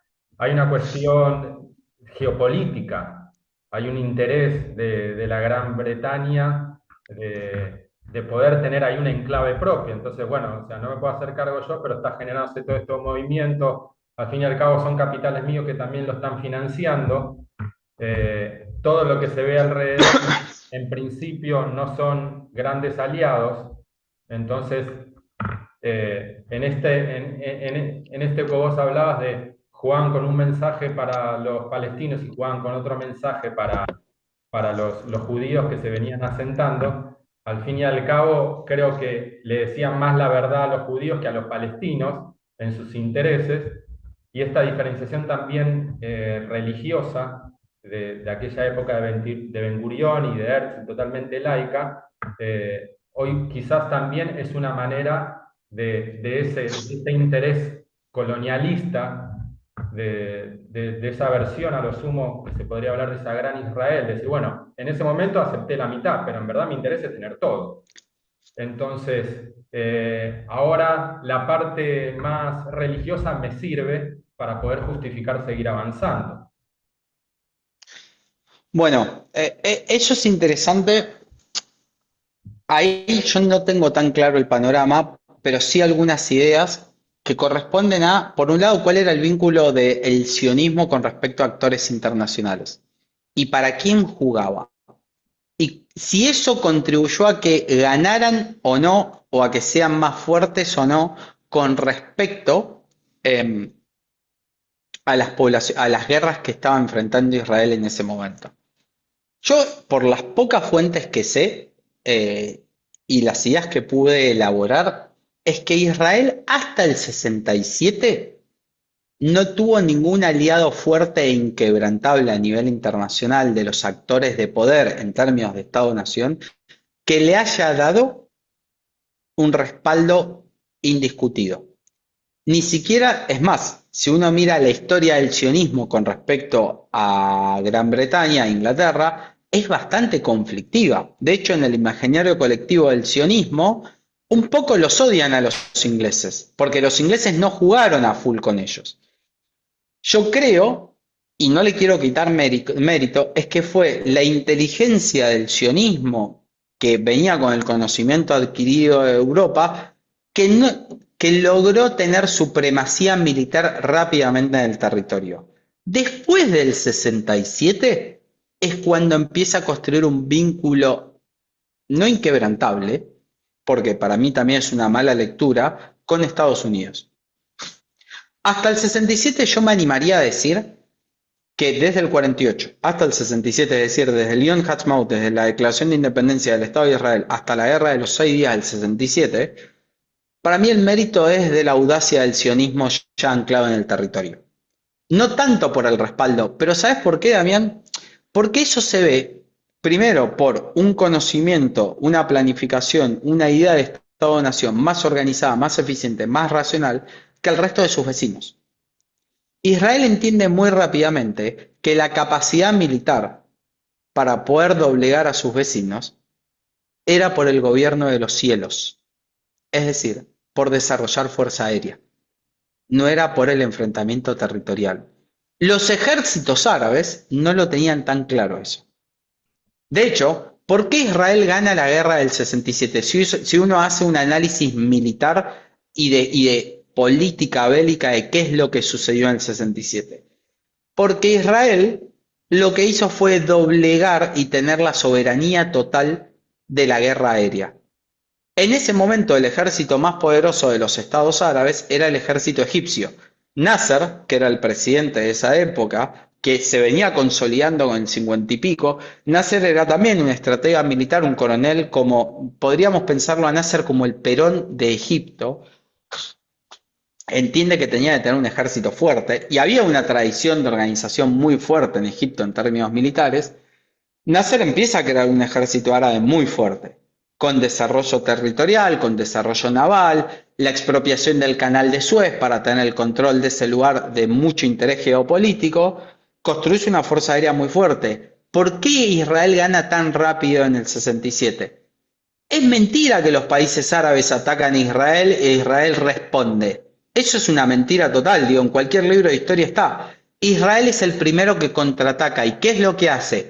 En un ataque relámpago, lo que hace fue quemar toda la fuerza aérea egipcia. Toda. Entonces, Siria no tenía una fuerza aérea y baterías antimisiles muy incipientes, muy básicas. Jordania también. ¿Qué es lo que hace Israel? Tuvo el dominio de los cielos. ¿Eso por qué lo sabe? Por las experiencias de posguerra que tuvo en Europa. Lisa y llanamente que por eso. Porque era una población foránea que crearon un estado en un lugar donde tenían supremacía militar por tener mayor conocimiento de cómo ganar una guerra. Es como, che, no les vamos a ganar ustedes en el combate mano a mano terrestre. Les vamos a ganar si tenemos el gobierno de los cielos. Por eso Israel, hasta el día de hoy, la fuerza de élite del ejército de Israel no son las divisiones terrestres, no son las divisiones navales, son las divisiones aéreas. Si uno analiza la fuerza de defensa de Israel. Principalmente de quiénes. ¿Y cuál es la fuerza de élite dentro del sentido común de las FDI? De las FDI? Los paracaidistas. Los paracaidistas son las fuerzas de élite totales, son las fuerzas aéreas, es el ejército tomando la soberanía aérea para poder bajar a la tierra. Son las élites más fuertes, más reconocidas, más respetadas de las fuerzas de defensa de Israel. Eso fue desde el 50 hasta ahora en adelante. La guerra del 67 se gana ¿por qué? Porque Israel en un ataque relámpago desactiva el principal contrincante que tenía, que era la Fuerza Aérea Egipcia. Listo. Una que desactivó eso, pan comido. Logró doblegar. Y ahí, ¿por qué también gana tan rápido? Fue sin quitarle mérito en ese momento al ejército israelí, lo que hizo fue decir, che, si yo desactivo el principal peligro, que era la Fuerza Aérea Egipcia, ya está. Los puedo atacar por lugares donde ellos no me pueden atacar nunca, que es por el cielo. Entonces, territorialmente capaz podemos estar mano a mano, pero aún así, en el mano a mano, bilateralmente con cada ejército, excepto el egipcio, al sirio le ganaban, al jordano le ganaban, de los ejércitos colindantes. Lo que sí terminaba pasando es que también había una desarticulación. Por eso hablar de los países árabes también es tonto. Israel no se estaba enfrentando a los países árabes. Israel se enfrentaba a Egipto se enfrentaba a Jordania, se enfrentaba a Siria. Entre ellos no había colaboración, o no la suficiente como para poder doblegar a Israel.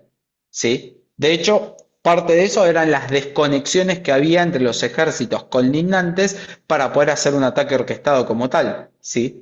Recién algo de eso pasa en el 73, pero la guerra del 73 vamos a decir que fue un empate técnico. La supremacía militar del 67 fue total. Indiscutiblemente es Israel quien toma porque logra tomar Gaza, que en ese momento tenía gobierno administrativo de parte de Egipto, logra tomar Cisjordania y Jerusalén, que en ese momento eran parte del reino de Transjordania, y va un poco más y toma los Altos del Golán en el 67, que estaban gobernados por Siria. Entonces, ahí en el 67 hay alguien en el mundo que dice, desde una perspectiva estatal, no y gobernante, que es Estados Unidos, que dice, epa, estos hicieron algo interesante. Hasta ese momento tenías actores en Estados Unidos, en Francia y en Inglaterra, magnates de mucho poder que sí colaboraban. Y tampoco necesitabas 300.000 millones de dólares, porque estamos hablando de poblaciones pequeñas, territorios pequeños. Israel es un territorio muy pequeño, es Tucumán. Eh, entonces, tenías muchas familias adineradas judías, organizaciones sionistas internacionales, que sí ponían guita, pero no había ningún Estado, entre ellos los ingleses, que le esté dando un apoyo inquebrantable. Porque además también, ¿qué era lo que pasaba? Los ingleses tenían vínculos con otros estados árabes. Los estadounidenses están construyendo la alianza más importante de su historia en Medio Oriente. ¿Con quiénes?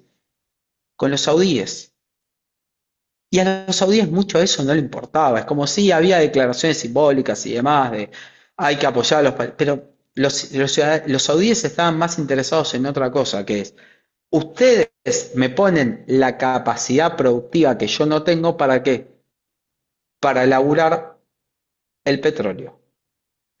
Y es en el 40, en el 30, 40, 50, que se construye la alianza más importante para entender lo que reconfigura siempre Medio Oriente, que es la alianza estadounidense-saudí. No es la alianza estadounidense-israelí. El único vínculo inquebrantable, y te diría de sangre, que en Medio Oriente no se va a romper nunca, es la alianza entre Estados Unidos y Arabia Saudita. Y es el único vínculo real que a Arabia Saudita le interesa, que es el único vínculo que no se habla tanto. Y eso trasciende los estados, trasciende los gobiernos, no importa si son demócratas, republicanos, no importa. La alianza que tienen con la Casa de los Saud que tiene Estados Unidos es inquebrantable.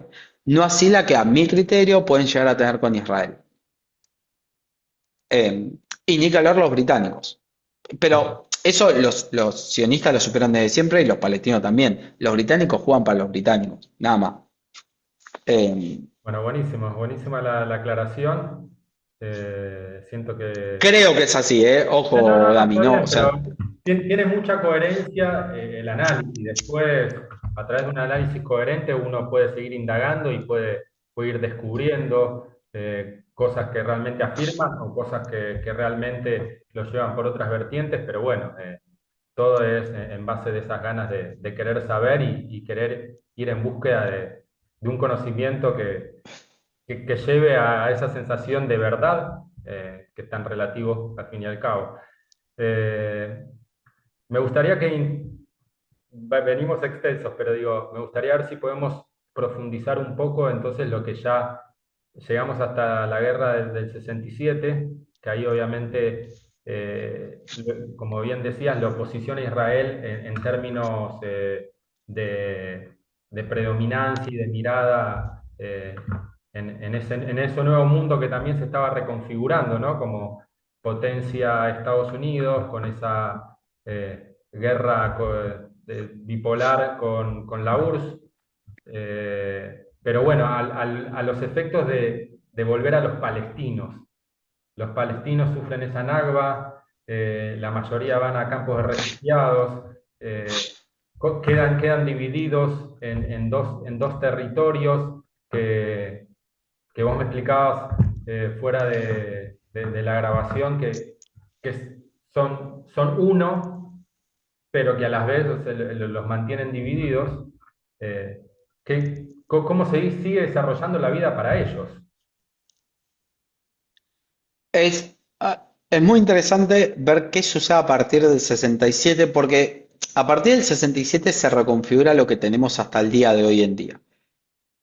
Hasta el día de hoy, en términos de el manejo administrativo, económico, social y político de la vida de los palestinos en ese territorio. Vamos a decir que tenés, esto una vez se lo escuché decir a un gran amigo que es un experto en Medio Oriente, es para mí uno de los mejores analistas que hay hoy en día en Argentina, que es Ezequiel Coppel.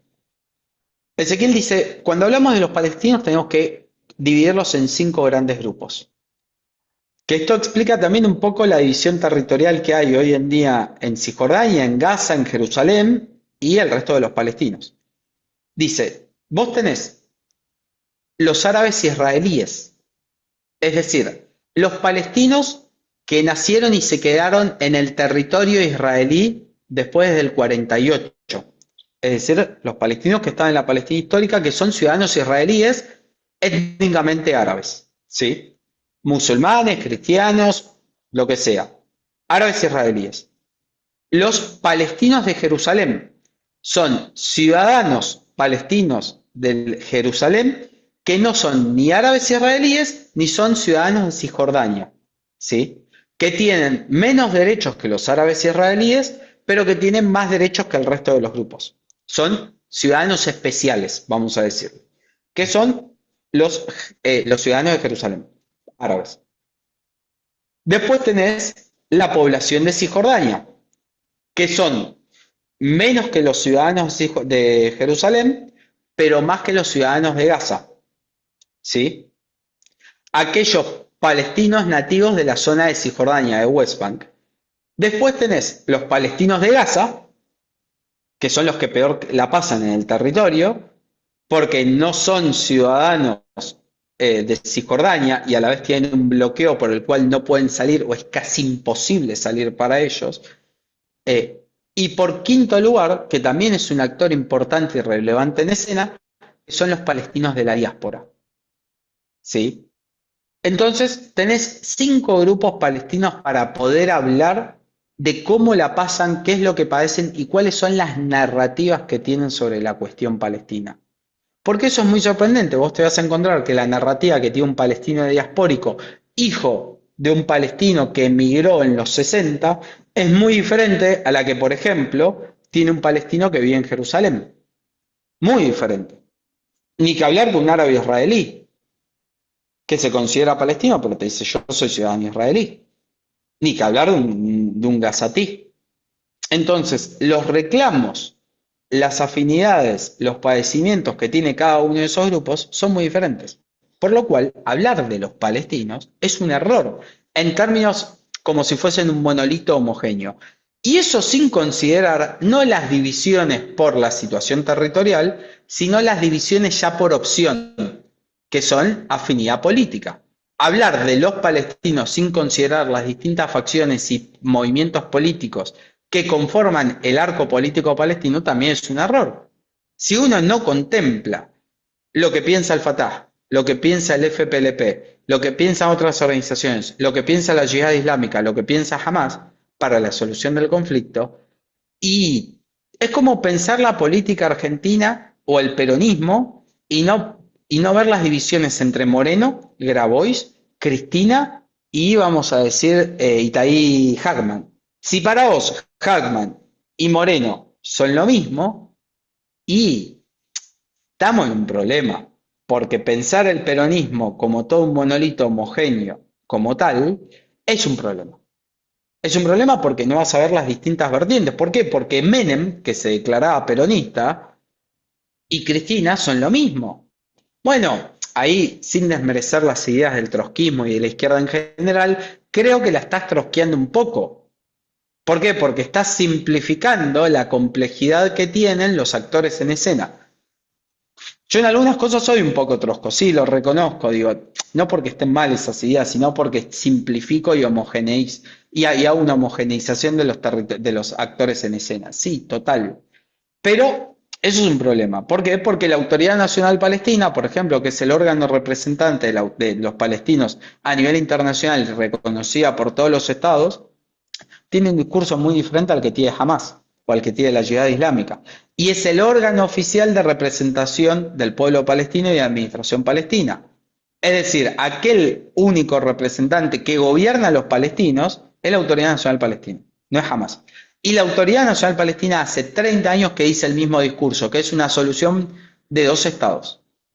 Entonces, cuando, por ejemplo, hay distintos sectores del sionismo bastante recalcitrantes que lo que hacen es igualar a Hamas y al Fatah, están siendo muy, muy, muy malaleches, porque están desconociendo al único actor reconocido por todo el mundo de los palestinos que dice, no, no, no, no, no, solución de 2 estados. Yo no quiero lo de Hamas, no quiero el ataque del 7 de octubre, yo quiero 2 estados, pero vos me seguís tomando territorio, pero yo te digo que quiero 2 estados, que es lo que dice Mahmoud Abbas, el presidente de la Autoridad Nacional Palestina, el presidente de los palestinos.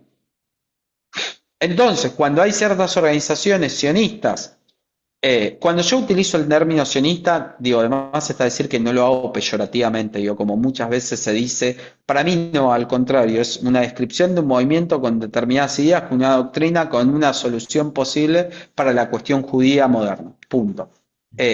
No lo digo como un acto, no, para nada, cero.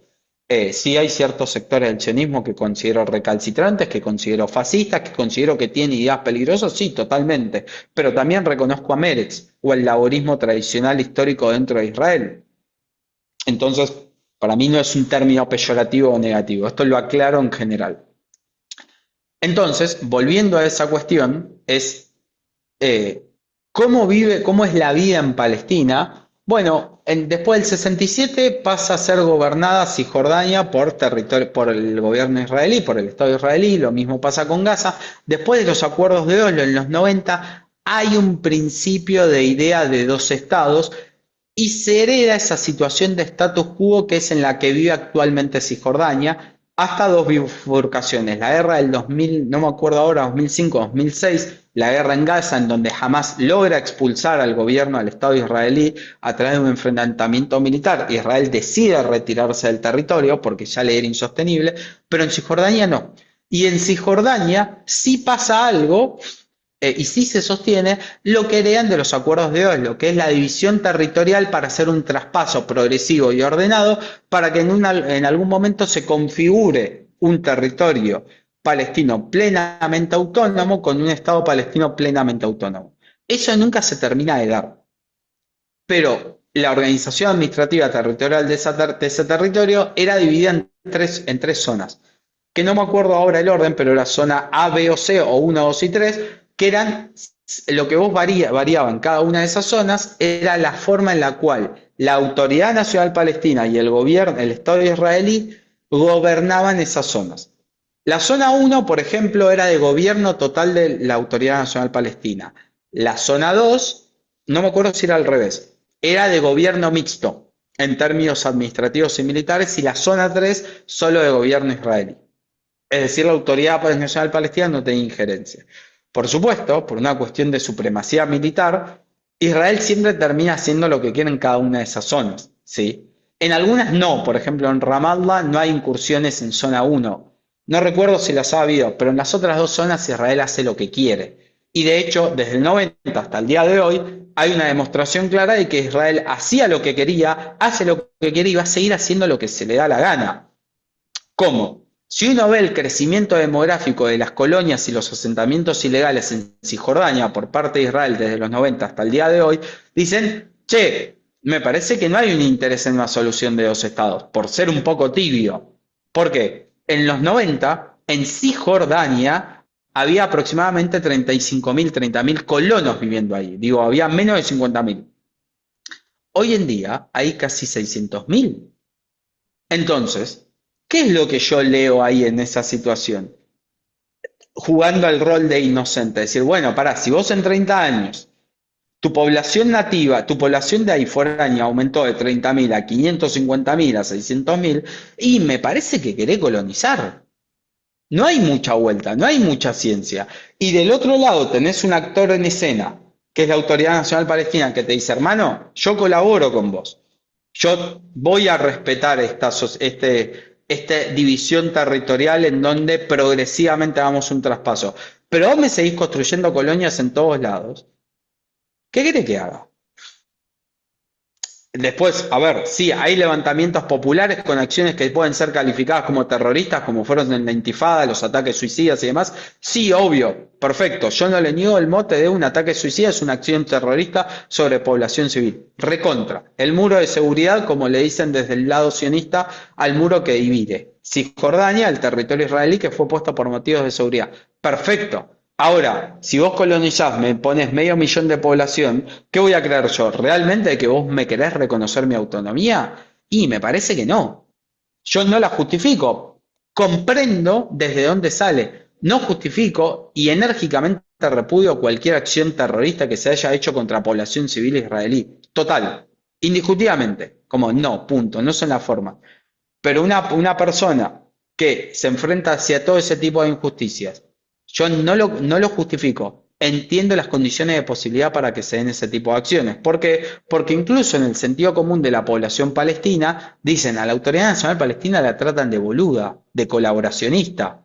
Como, sí, mirá, cumplen, dejan, coordinan con el aparato estatal israelí, pero el aparato estatal israelí te sigue autorizando colonias, demoliendo casas, construyendo asentamientos ilegales, te construye autopistas por donde nosotros no podemos pasar, que son las autopistas más eficientes. Nosotros tenemos un sistema paralelo de tránsito, de transporte en nuestro propio territorio. ¿Qué quiere que vaya a buscar un abogado? ¿En serio?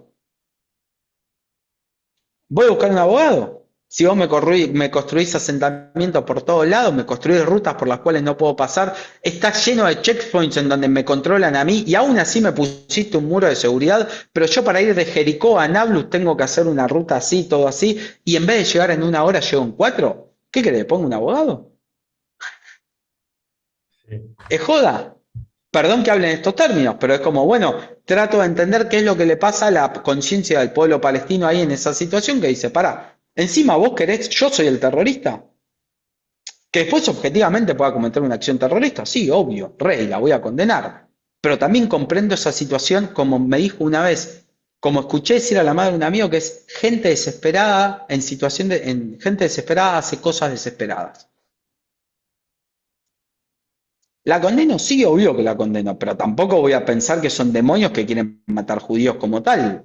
No, hermano, digo, si me estás colonizando hace 30 años ese territorio, si encima mis gobernantes, la Autoridad Nacional Palestina, acuerdan, respetan y colaboran con vos, que es de lo cual se le acusa, la Autoridad Nacional Palestina tiene muy mala imagen entre la población palestina porque los acusa de tibios y de colaboracionistas. ¿Por qué? Porque se levantan un día y ven que en las colonias, en las colinas de su pueblo, desde Nablus, desde Ramallah, desde Jericó, desde Tulkarem, ven que están construyendo un nuevo asentamiento ilegal y que encima el ejército israelí custodia esos lugares y custodia las acciones terroristas, que también son terroristas, que los colonos hacen regular y sistemáticamente todos los días sobre poblaciones nativas en Cisjordania, y son custodiados por el ejército israelí, dicen, che, pero pará, ¿en serio? ¿Qué pretendes que hagamos?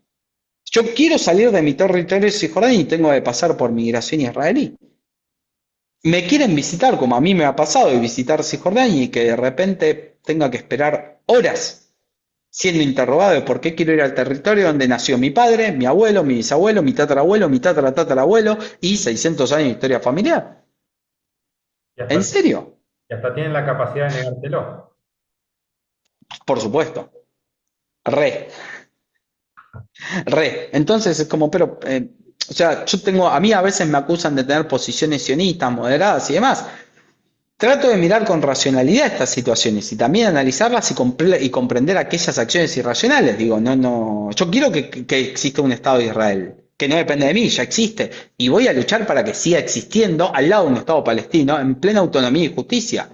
Yo no quiero que desaparezca el Estado de Israel, porque no quiero que desaparezca el Estado palestino o lo que se intenta de ser un Estado palestino. Yo voy a luchar por la autonomía del pueblo palestino, que es el pueblo de mi padre, que es el pueblo de mis orígenes, pero hoy en día hay un Estado-nación construido con 9 millones de personas que no quiero que desaparezca. No quiero, porque no le voy a negar el derecho de identidad porque es lo que estoy reclamando para mi pueblo. Punto. Fin de la historia. Podemos discutir historia, si fue injusto, si no, si fueron tradiciones. Sí, podemos discutirlo. Pero es historia.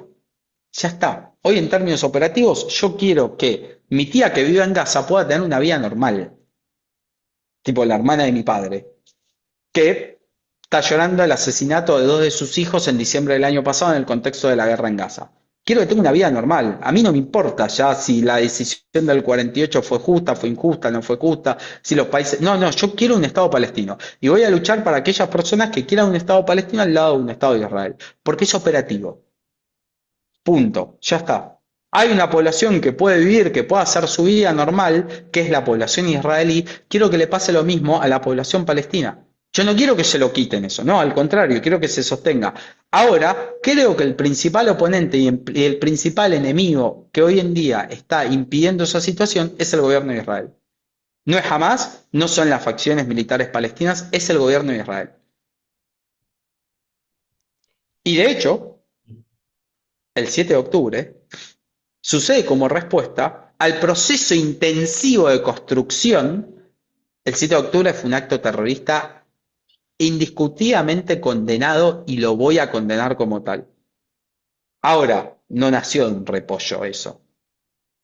Hay que entender toda la situación histórica y principalmente de los últimos años, en donde el Estado de Israel, producto de que la situación en Gaza supuestamente estaba más calma, decide retirar sistemática y estructuralmente divisiones militares y apoyo militar. ¿Para qué? Para Cisjordania, para la construcción de colonias.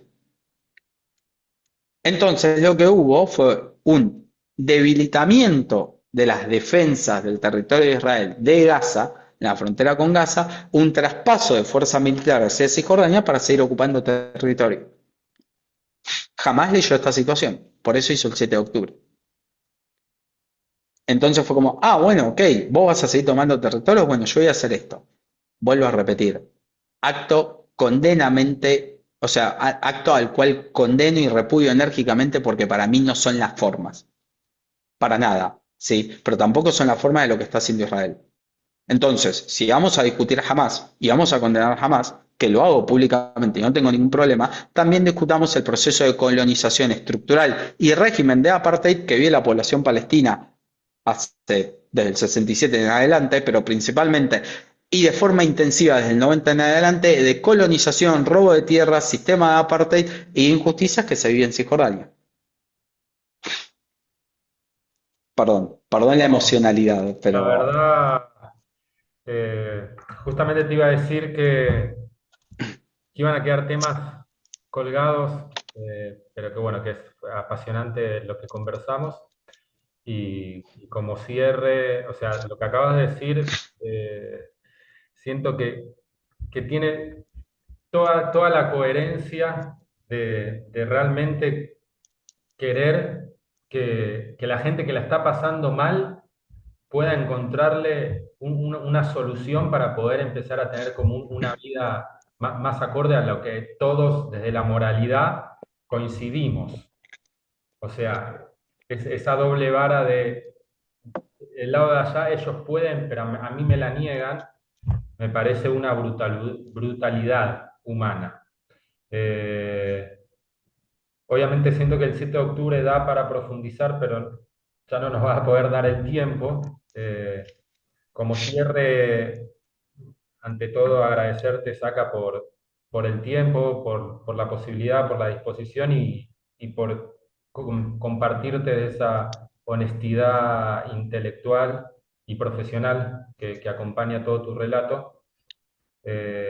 Si puedes contar un poquito desde tu propia experiencia de haber visitado hace poco el territorio, de cómo cómo se siente y cómo se percibe vivir bajo esta opresión que vos acabas de manifestar, y si te nace, como también se respeta que no, sabiendo que tenés familia en Gaza y acabas de mencionar que tu tía perdió dos hijos. O sea, qué noticias llegan ahí desde adentro de una persona real, ¿no? De personas de carne y hueso, con historia, con un corazón, con unas ganas de lo que se está viviendo, como para poder dejar un poco también de conceptualizar un poco el fenómeno y darle esa sensibilidad de son personas.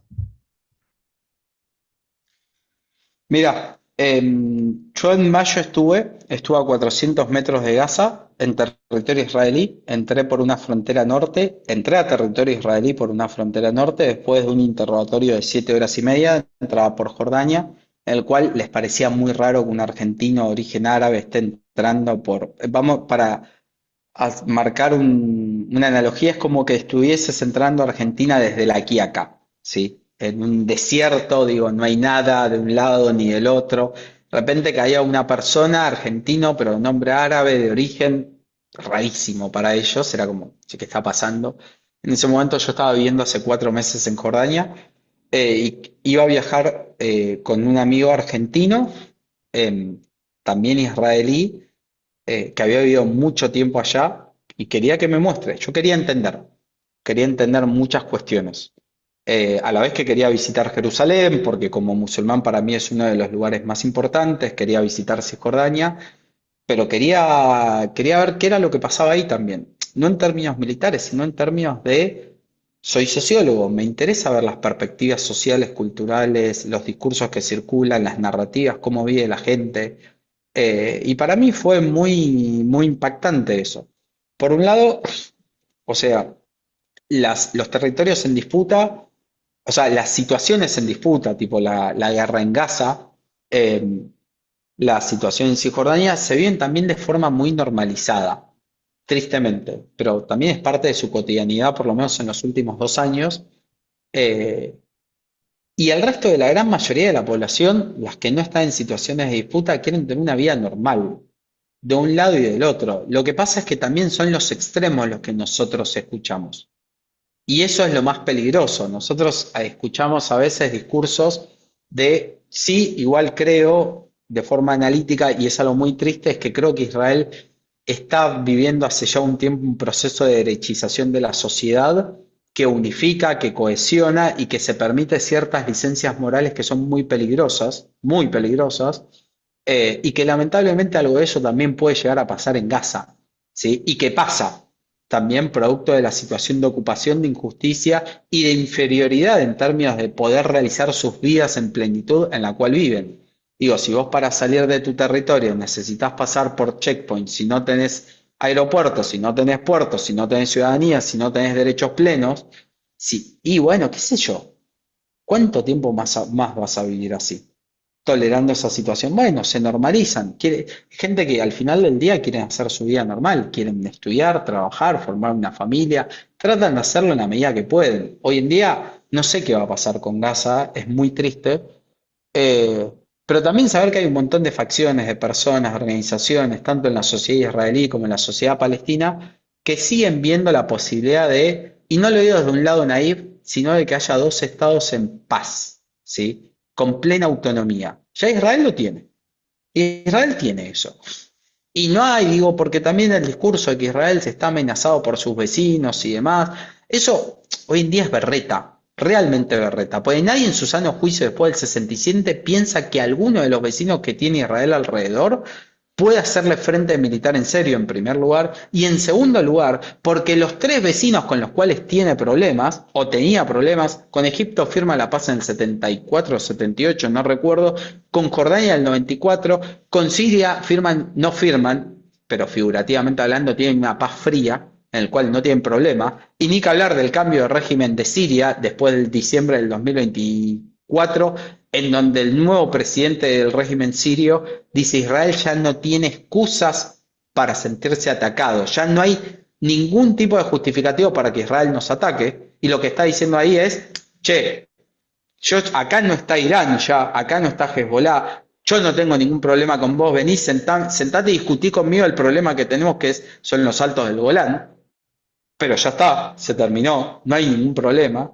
Y tiene un problema con Hezbollah en el sur del Líbano, pero que Israel cuando quiso, y cuando, voy a decir un término muy poco profesional, se hinchó las pelotas de Hezbollah y de Nasrallah, en 3 semanas los liquidó en 3 semanas, por lo cual demostró Israel que no le pueden hacer frente y que el discurso de mis vecinos me quieren atacar y me quieren era mentira, porque sabía que la capacidad militar y la superioridad militar que tenía era muchísimo mayor y que el resto de los países árabes nunca le declaró una guerra a Israel y que el único que estaba era Irán y que Israel cuando de vuelta se hinchó las pelotas en una noche le descabezó a toda la cúpula militar de las guardias revolucionarias iraní y todo el armamento o gran parte del armamento balístico que tenía. Entonces, ¿contra quién era la guerra?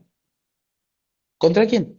Real, la capacidad real que tus enemigos te querían eliminar. ¿Contra quién? Si cuando quisiste contra los dos enemigos reales, que eran Hezbollah e Irán, en un par de semanas los liquidaste a los dos. Ahí es donde yo creo que era más una excusa narrativa que otra cosa. No sé por qué me fui a este punto, pero volviendo bueno, no hay tal amenaza real. Entonces, dejemos de repetir eso y realmente o asumamos de que el gobierno actual de Israel no quiere un Estado palestino, por lo cual no le quiere dar autonomía plena a una población, que es lo único que quiere. Que tiene facciones que son belicosas, maximalistas, sí, obvio, pero que vos las dejaste crecer también. ¿Por qué? Porque debilitaste al que realmente quería. Al gobierno de Israel, al gobierno actual, no le preocupa jamás. Le preocupa la Autoridad Nacional Palestina. Le preocupan los moderados. Les preocupa lo que dicen, no, no, pará, yo quiero dos estados. No le preocupa Hezbollah, no le preocupa Irán, no le preocupa jamás. Le preocupan los que dicen por qué, porque en el fondo hoy en día es evidente que Israel no está dispuesto a una solución de dos estados. Es evidente. ¿Por qué? Porque no hay ningún funcionario del actual gobierno israelí que lo diga. Ninguno, absolutamente ninguno.